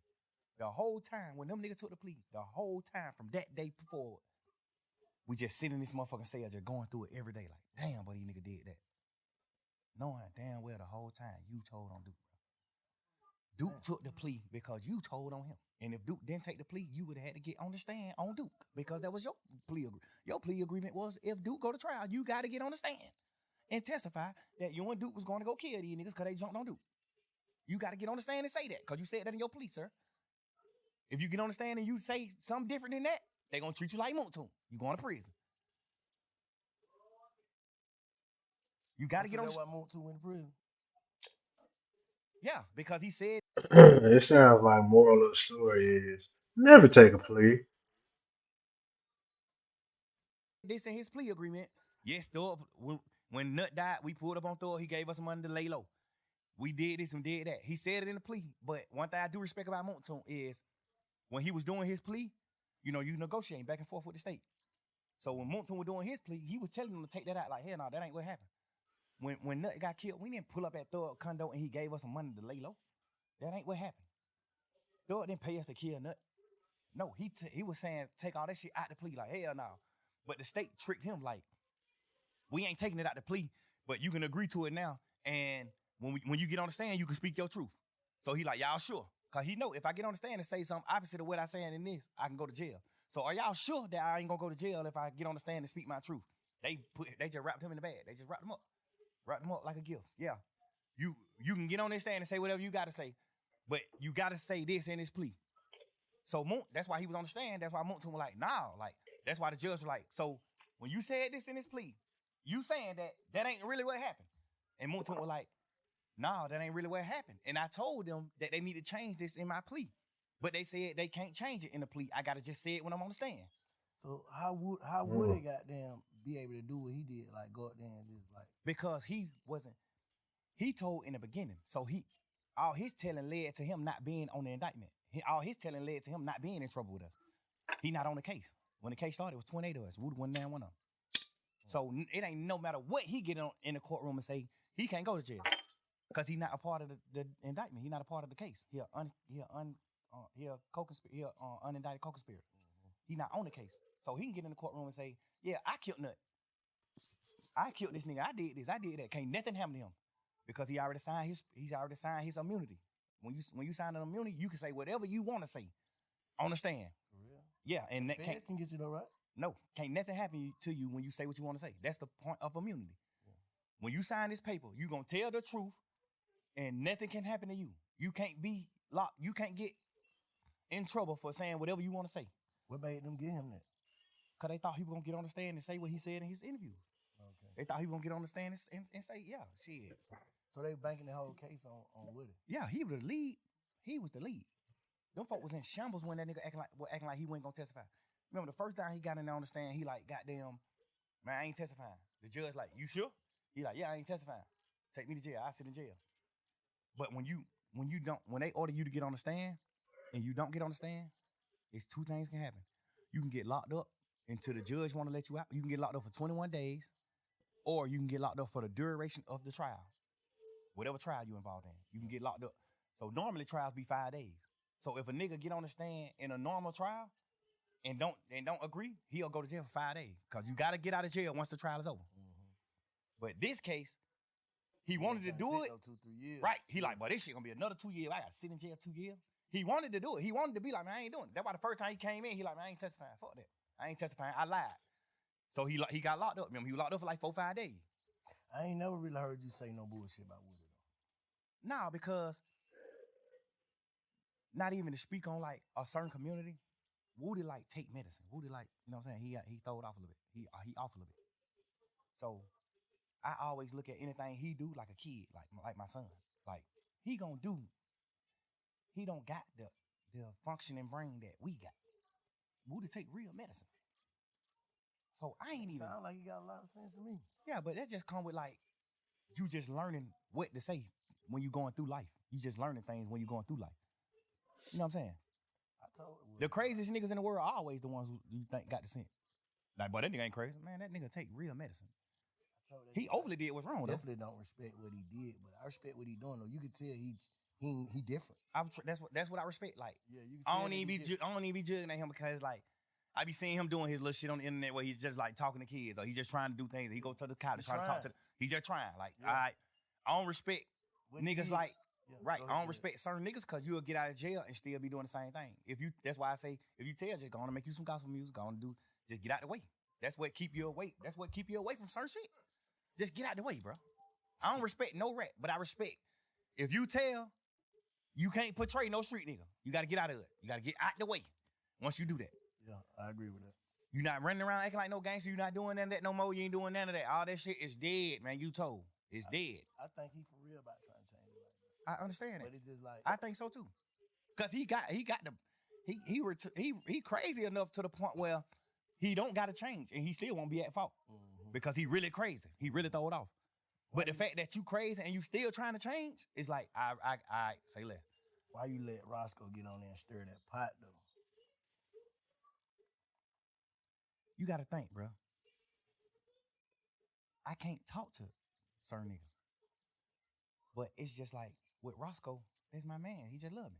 You know how that shit go. Like he love all us. Everybody who's on this shit, he love all them niggas. He just upset too. He just mad. He love all these niggas, bro. He just the same way I was in that interrogation room trying my best to get him out of trouble, or trying my best to paint a picture of him. Like, man, hell no, Shawty real. Shawty ain't do that. Yeah. He just doing the same shit on the internet with me. Like, he just looking at, he know me. He like, man, hell no, Shawty ain't none of that. Shawty ain't no rat. Shawty a man. Shawty a gangster. I'm telling you, he ain't no rat. He a man. Not even a gangster. Shawty a man. I respect it. It's just the same shit I was trying to do with him in the interrogation room. He just doing the same thing with me. Like, he just trying to take over me. You know, that's how I go, bro. When you're a man in the real heart, bro, with a real heart, bro, you standing on real business, and everything just ain't a chess move to you, bro. You gonna have faults. You gonna have hiccups. You gonna have certain shit because you just a real person. I just don't like to see the city in the climate that it's in. It's like too divided, bro.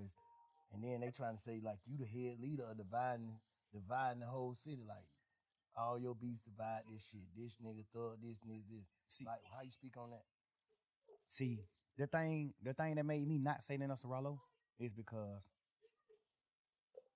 when I first got locked up, the narrative that the DA was pushing was he divided the city. He made all these people beef, which is a complete lie. I made niggas get together. I stopped a lot of beef. I stopped a lot of niggas from getting beef. I only had one beef my whole life, and it wasn't even my fault. I stopped a lot of niggas from beefing. I got Wham and Savage on the phone to stop whatever could have happened with them. I got niggas on the phone. Hey, bro, we brothers. Fuck that. We ain't talking about no internet shit and what's going on in the world. We talking about real life, nigga. Both of them can get on your motherfucking platform and say the same thing. Yes. That nigga got both of us on the phone and told us, man, y'all nigga acting like fuck nigga, bro. We ain't beefing, bro. This Atlanta, bro. Everybody in this rap game, everybody in the industry, all over the world look at Atlanta like the hometown of niggas who stick together. So that's what I'm on. Everybody. Ask Wham. Ask Savage. I got them on the phone to stop their beef. And other niggas. I got a lot of niggas on the phone to talk about a lot of shit. I got goddamn Lil Key and Ola Runt on the phone. Hey, bro. Me and Guwap motherfucking big homies in this shit, man. In this rap game, man. We real niggas, man. We big homies of the rap community. Mm-hmm. Like, we ain't doing that.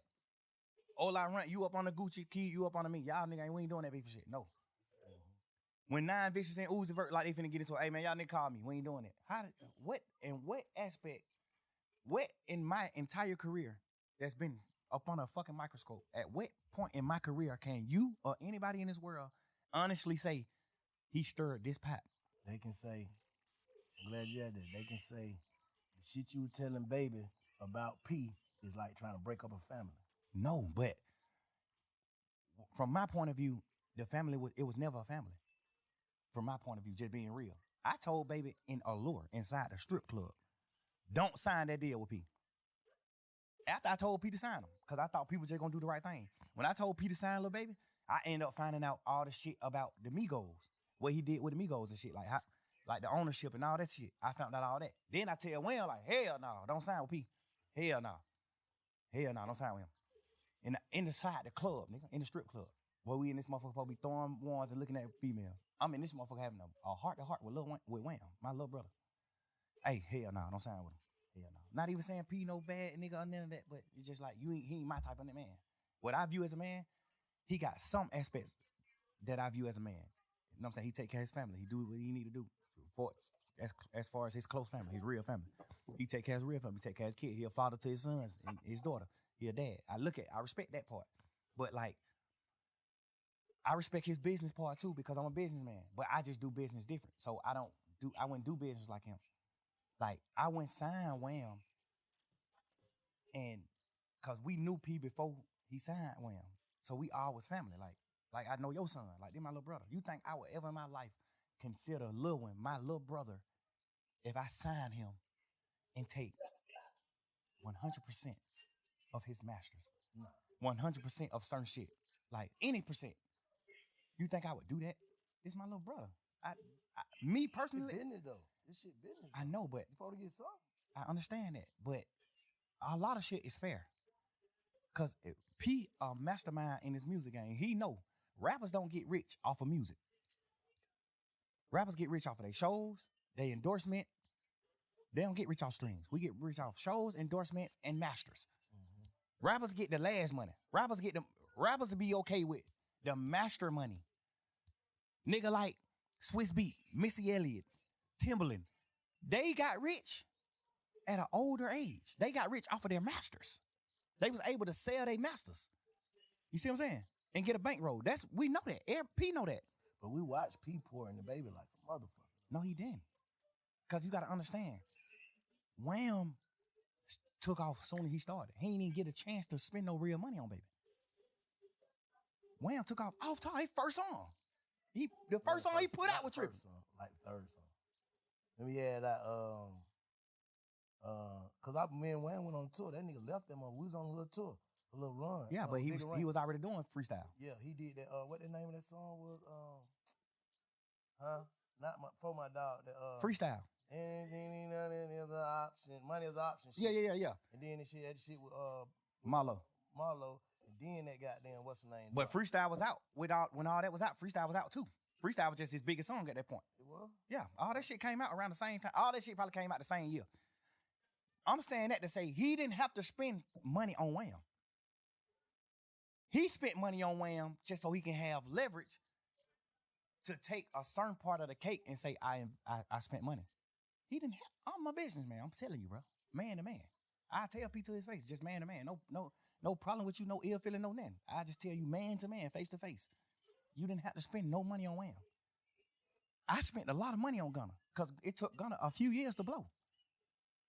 I put that nigga on song. Me, Travis Scott, and Gucci, all type of shit. Gucci them on the phone like, who the hell is brother? I'm like, they Gunna, my new artist. I'm got them.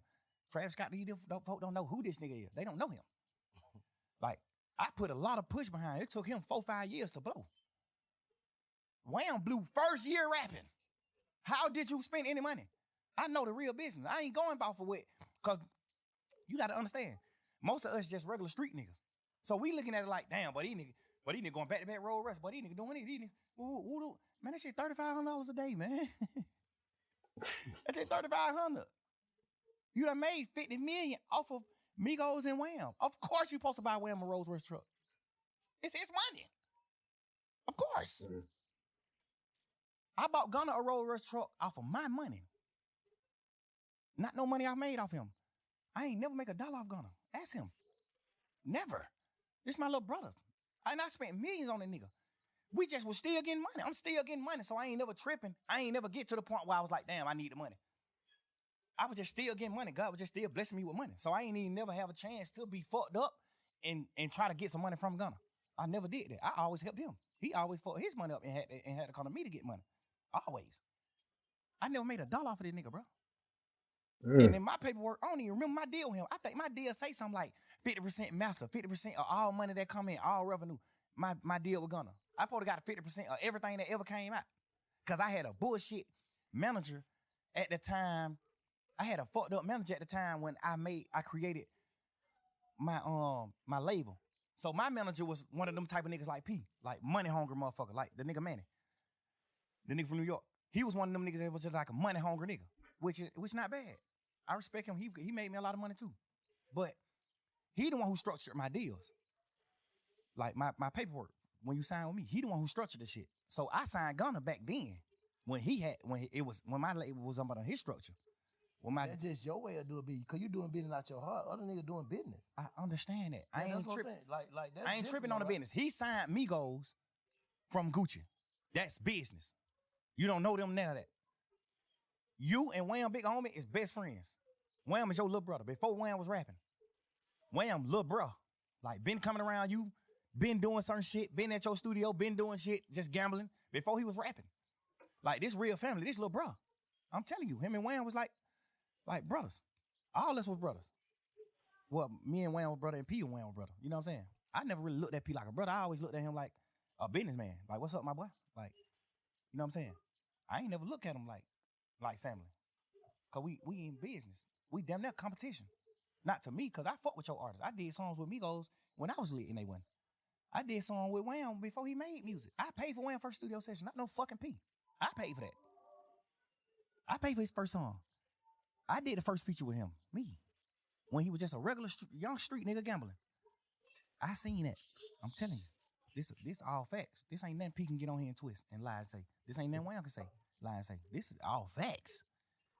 You didn't have to spend no money on Wham. You didn't. You didn't have to spend no money, bro. Just me knowing the business. Mm. Me being a boss man, a CEO in this business.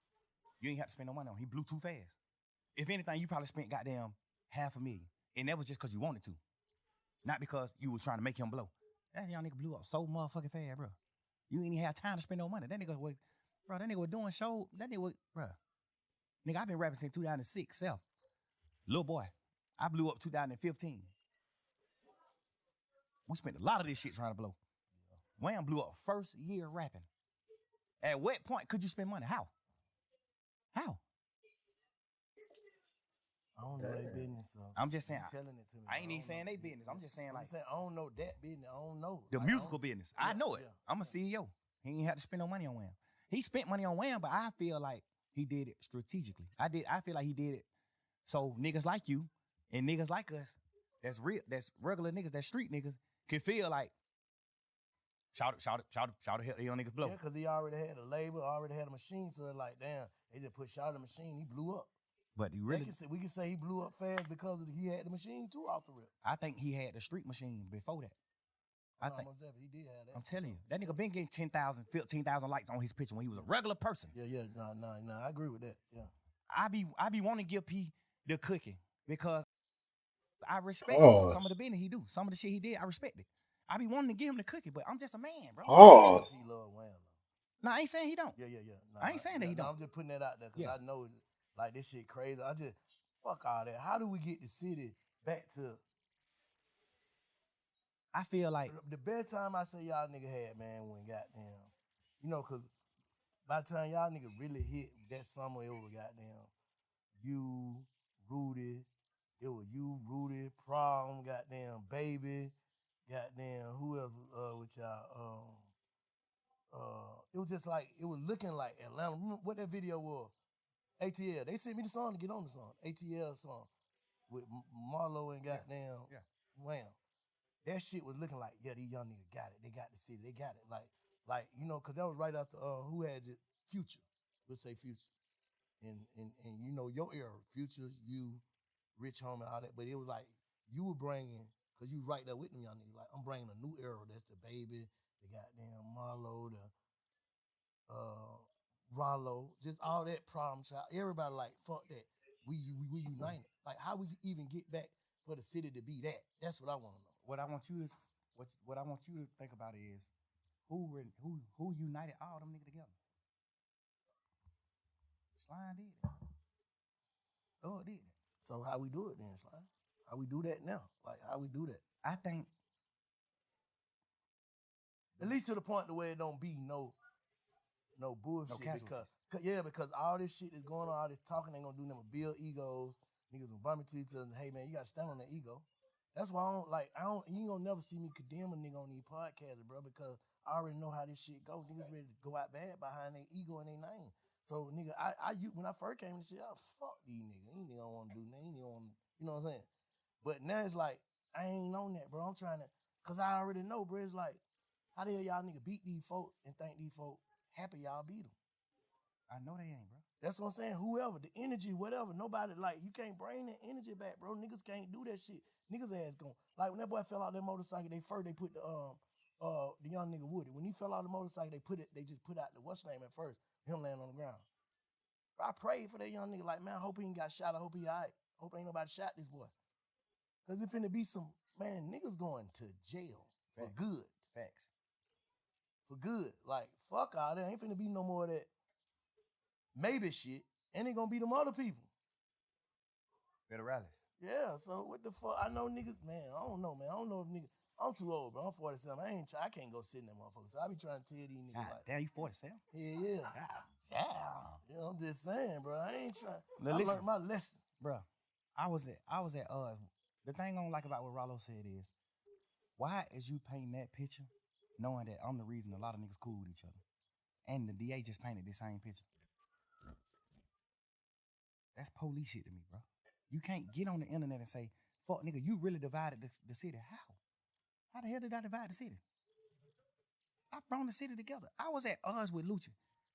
But Ask niggas Lucci this. had to pick sides though. No, ask yeah for sure. Niggas Of had course. to pick sides, so that's dividing though. No, Because if a nigga don't fuck with you, niggas ain't fuck with you. no, that's not divine, bro. Because you gotta know you gotta know the background. You gotta know what's happening behind the media. You gotta have when me and Lucha was at odds and in the hype in the hype of the beef.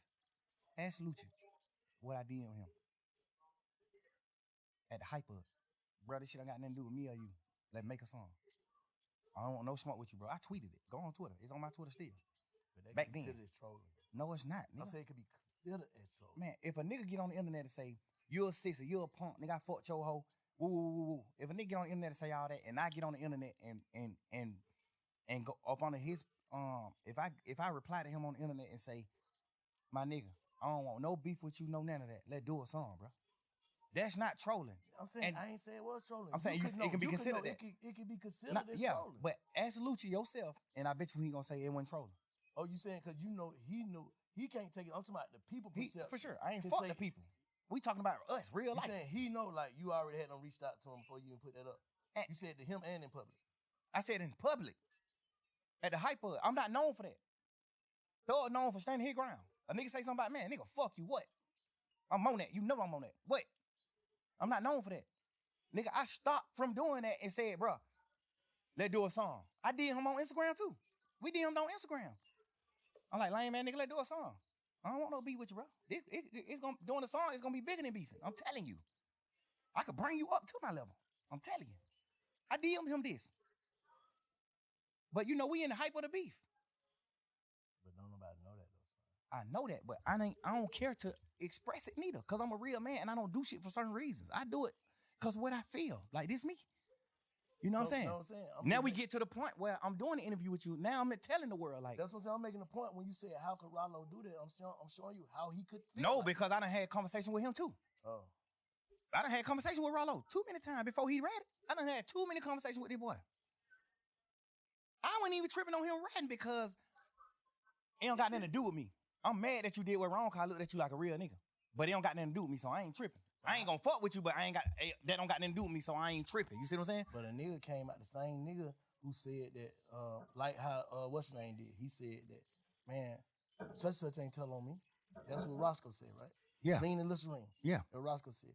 The nigga Sean, who nigga saying told on Rollo, came and said the same shit. Like, bro, they must trying to put some shit together, bro. Like, basically, you ain't tell on me. So, But how that ain't basically you ain't telling me.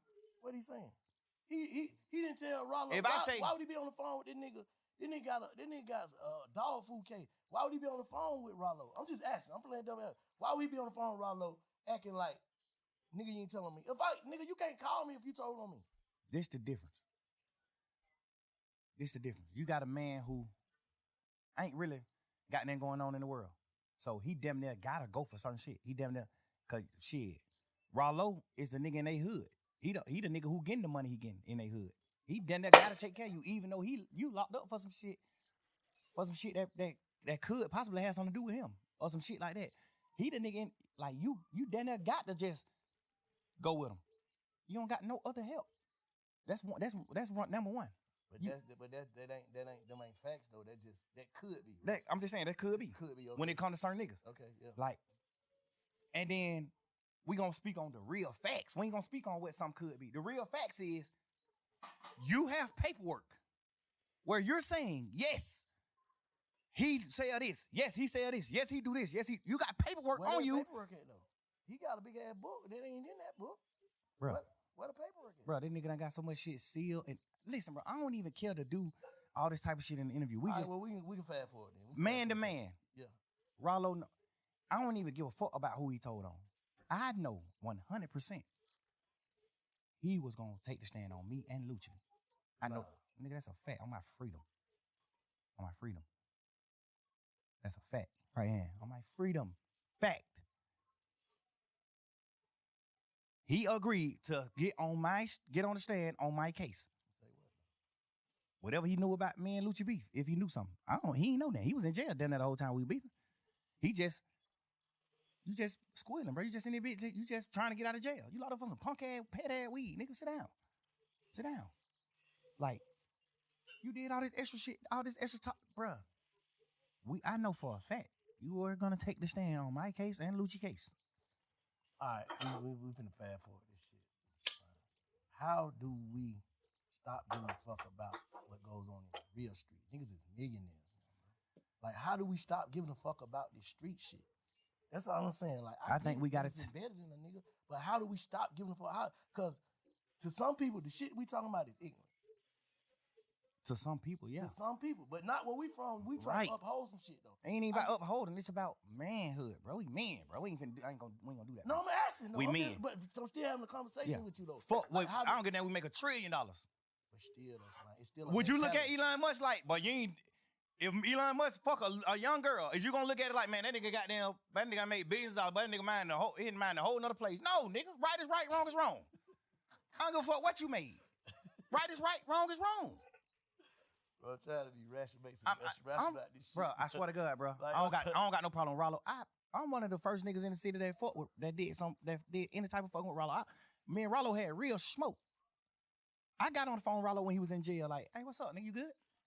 I'm praying you get out, bro. Woo. Nigga, you get out, push up on me. Like, I'm all for helping somebody, bro. I'm telling you, bro. This how I get. What make me happy. Helping a nigga is what make me happy. Not even getting millions. But y'all niggas leading the game though, bro. Like, we what? Leading the game. Like, you one of the biggest niggas in the game, bro. I understand. So it's like you gotta kind of set a precedent for the young niggas. You know what I'm saying? Like, all right, cool. That cool. That what we know, bro. All this shit you talking about come from trauma. You saying it, man, but it come from trauma. You just said you was just a kid, didn't know nothing till your brother got killed. That shit fucked you up in front of your face. Like, damn, fuck that. Then murder came to your mind. Then this shit came to your mind. Then the way a nigga living, all this shit. That shit is untreated, some untreated shit, bro. The way a nigga think is untreated, dog. That's all I'm saying. I ain't saying that a nigga, nobody wrong, nobody no fuck nigga. Everything that we all went through and going through is a trick bag. I'm already knowing that. That's why I don't go against niggas. I don't go against niggas, bro. I try my best to put my best foot forward, bro. I always do, bro. You know how much shit I can talk to you about right now, bro? And you gonna say, damn, but these niggas is fuck niggas. I don't care to talk about that shit because we just move forward. I'm happy as fuck. I'm running around living my life.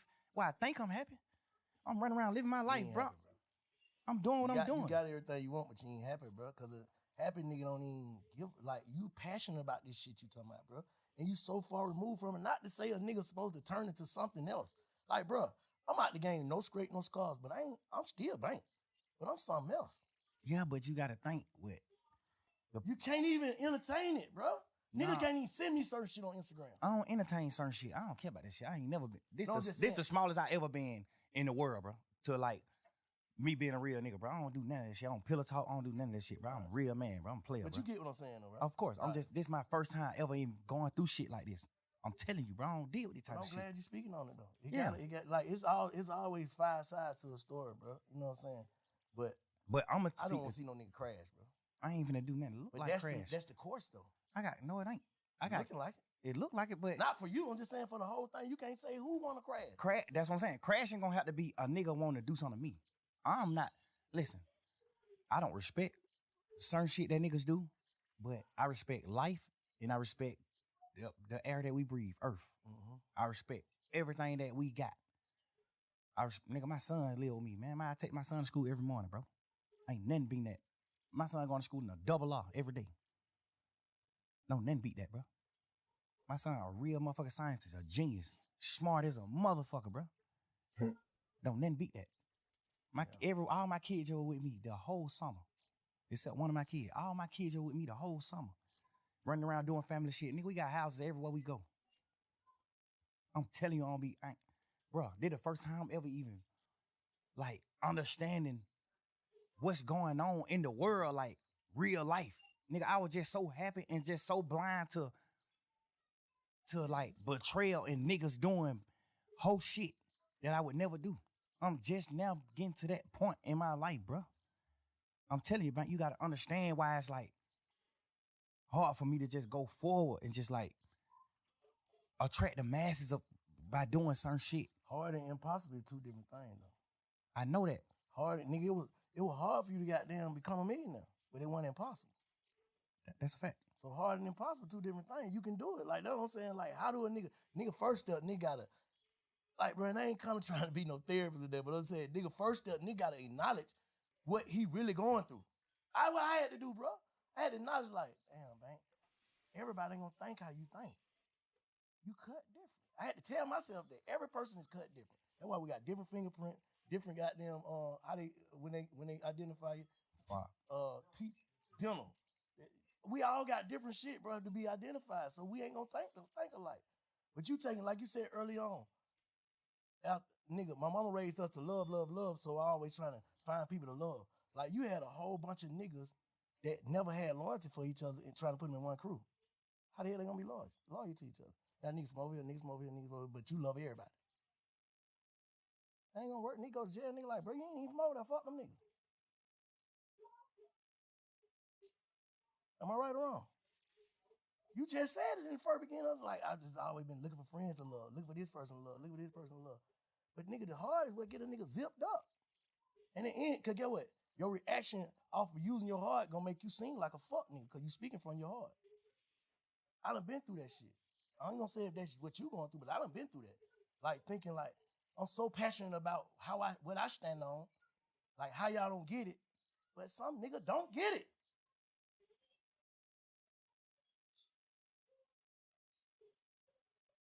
Now I don't get it, right? You saying I don't get it, Slime? You get it, bro. It's just you gotta. That's why I'm just like you gotta understand, like, bro. I did so much shit, bro.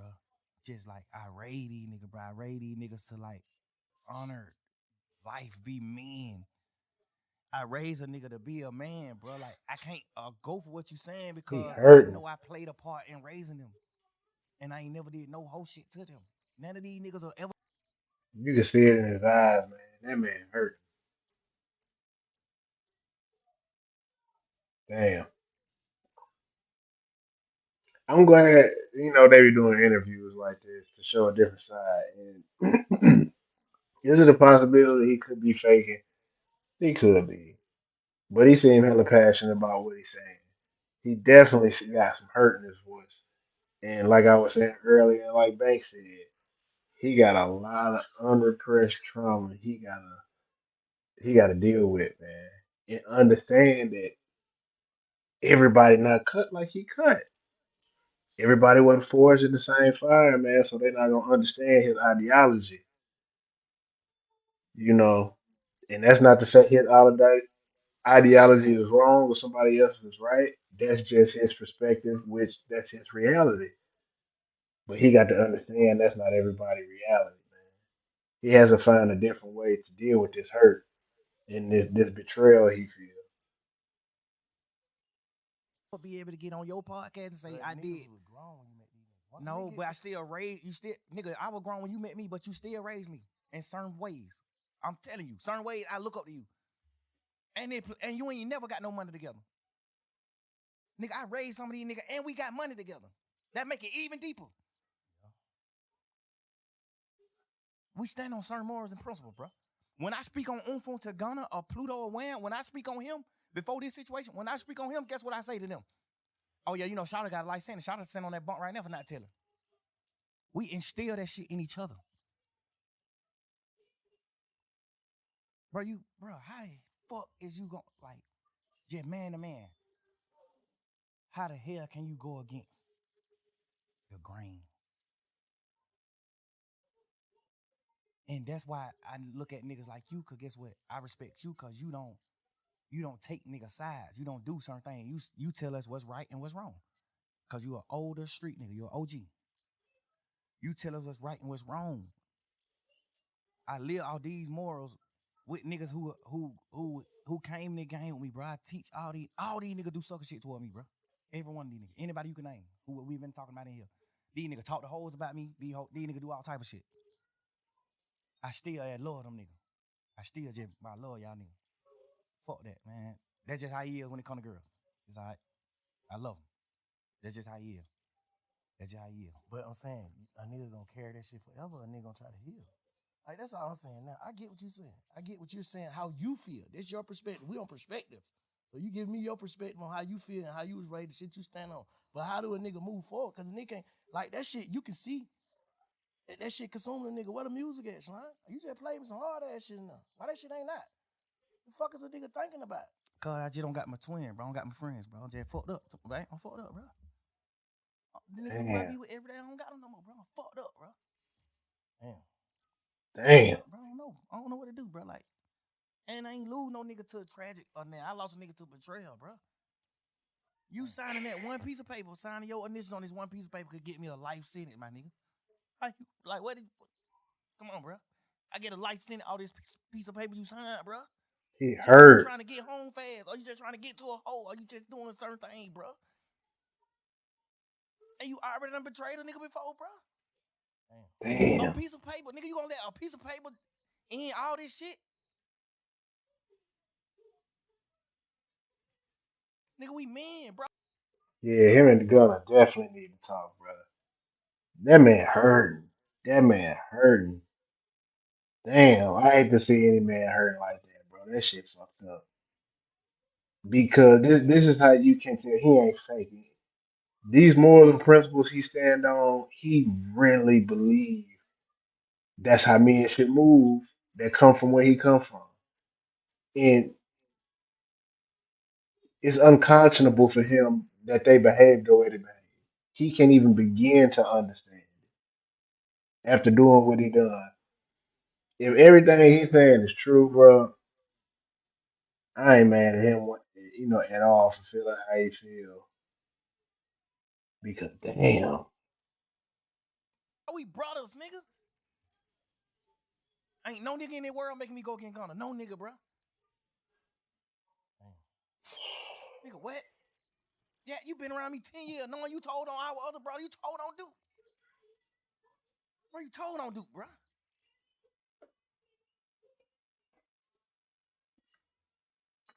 When them niggas was shooting at you, Lil Woody, I helped you hide.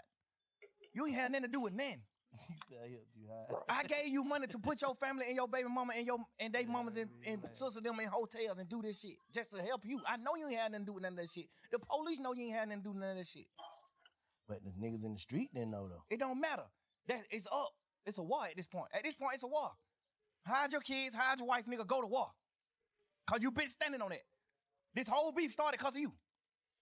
The whole shit started because of Lil Woody. Damn. Fuck, nigga, why? How the fuck you gonna tell, nigga? This shit started because of you. Damn. yeah, The whole case, bro. This shit because of you, my boy. The whole case because of Woody.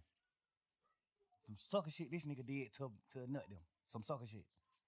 We just being real niggas and your brothers and standing behind you. Fuck that. You did some suck ass shit, but boy, these niggas better fuck with you. Damn. Now you got Shannon, Yak, me, Duke, and everybody else who got them on our side. You got all us going through shit because of your own action that you did on your own time, and you folded. You told. You did the worst. I'd rather you tell the ops where I live than tell the police. Nigga, we go to prison forever. Nigga, I'd rather die than go to prison. You better off telling the ops where I'm at, bro. How I what the fuck you mean move forward, man? You want me to just get out of jail like these pussy ass niggas and just go forward and don't speak on shit? Just go forward and live my life. Just woody do. Yeah, I got blessed. They let me out of jail. Woody do, woody, woody, woody, woody. I can't. I don't know, man. 2 years trying to be healing, bro. You in there talking How shit? The fuck I'm a heal in the midst of the fire? How I'm a heal in fire?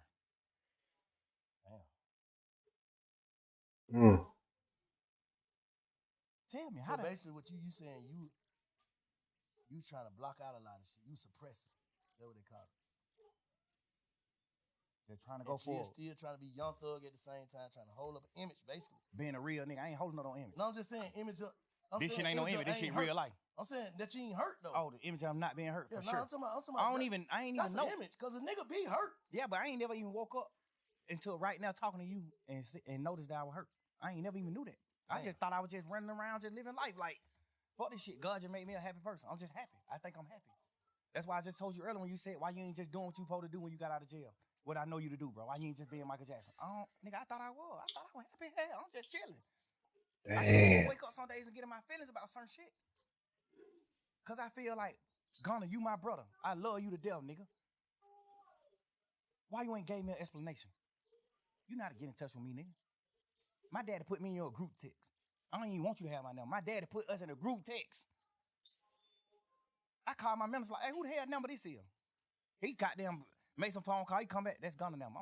I tell my daddy, man, what the fuck would you put me on text with this nigga for, bro? What the fuck you got going on? Cause he knowing too. Like nigga just hurt, bro. Nigga. I think goddamn. But guess what? Gunner didn't take it. advantage of that.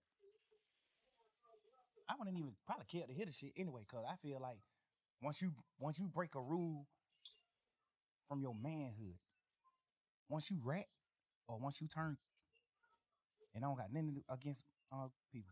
It's people that work for me. But when I look at you a certain way, if I look at you, if I meet you and you, it's like okay. If I meet you and you portraying that you a man and you not, I don't got nothing against people. Yeah, no, I get what You know what I'm saying? If you portraying a certain thing, you deceiving. right? Yeah. I can't look at you the same. Yeah. I ain't mad at you for being. So what? Everybody, whoever they, so what, nigga?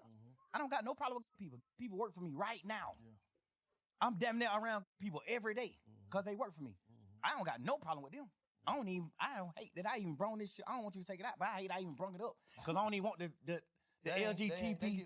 I don't even want that community to even think that I'm against them. I'm overly with y'all You folks. saying DL, bro? That's what you speaking on. Like if I look at you like a man and we fucking bitches together, girls together, and we doing certain shit, and I look at you in a man like boy that nigga, and then I find out it ain't really nothing you can say to me. Yeah. I'ma just look at you like you broke a man code. You broke a code that men with backbone stand up to. You broke that code. You can talk, you can say whatever you want to say. You broke a man code. I don't look at you the same. But in real life, I don't even want to hear what you got to say, but you still supposed to be a real nigga to say, I'm finna say it. I don't give a fuck if you want to hear it or not. I'm finna say it to make sure he know. And that's why I'm doing this interview. He might not be one nigga want to. I'm just speaking, stir the pot. That ain't stirring the pot. Get on the internet and saying how you feel about betraying your brother. How the fuck is that stirring the pot? How? You ain't getting on the internet saying, oh, this nigga did this nigga did this. I'm gonna end this right here, man. Tired. I'm gonna give y'all another piece tomorrow, man. Until then, man, I'll holla at y'all.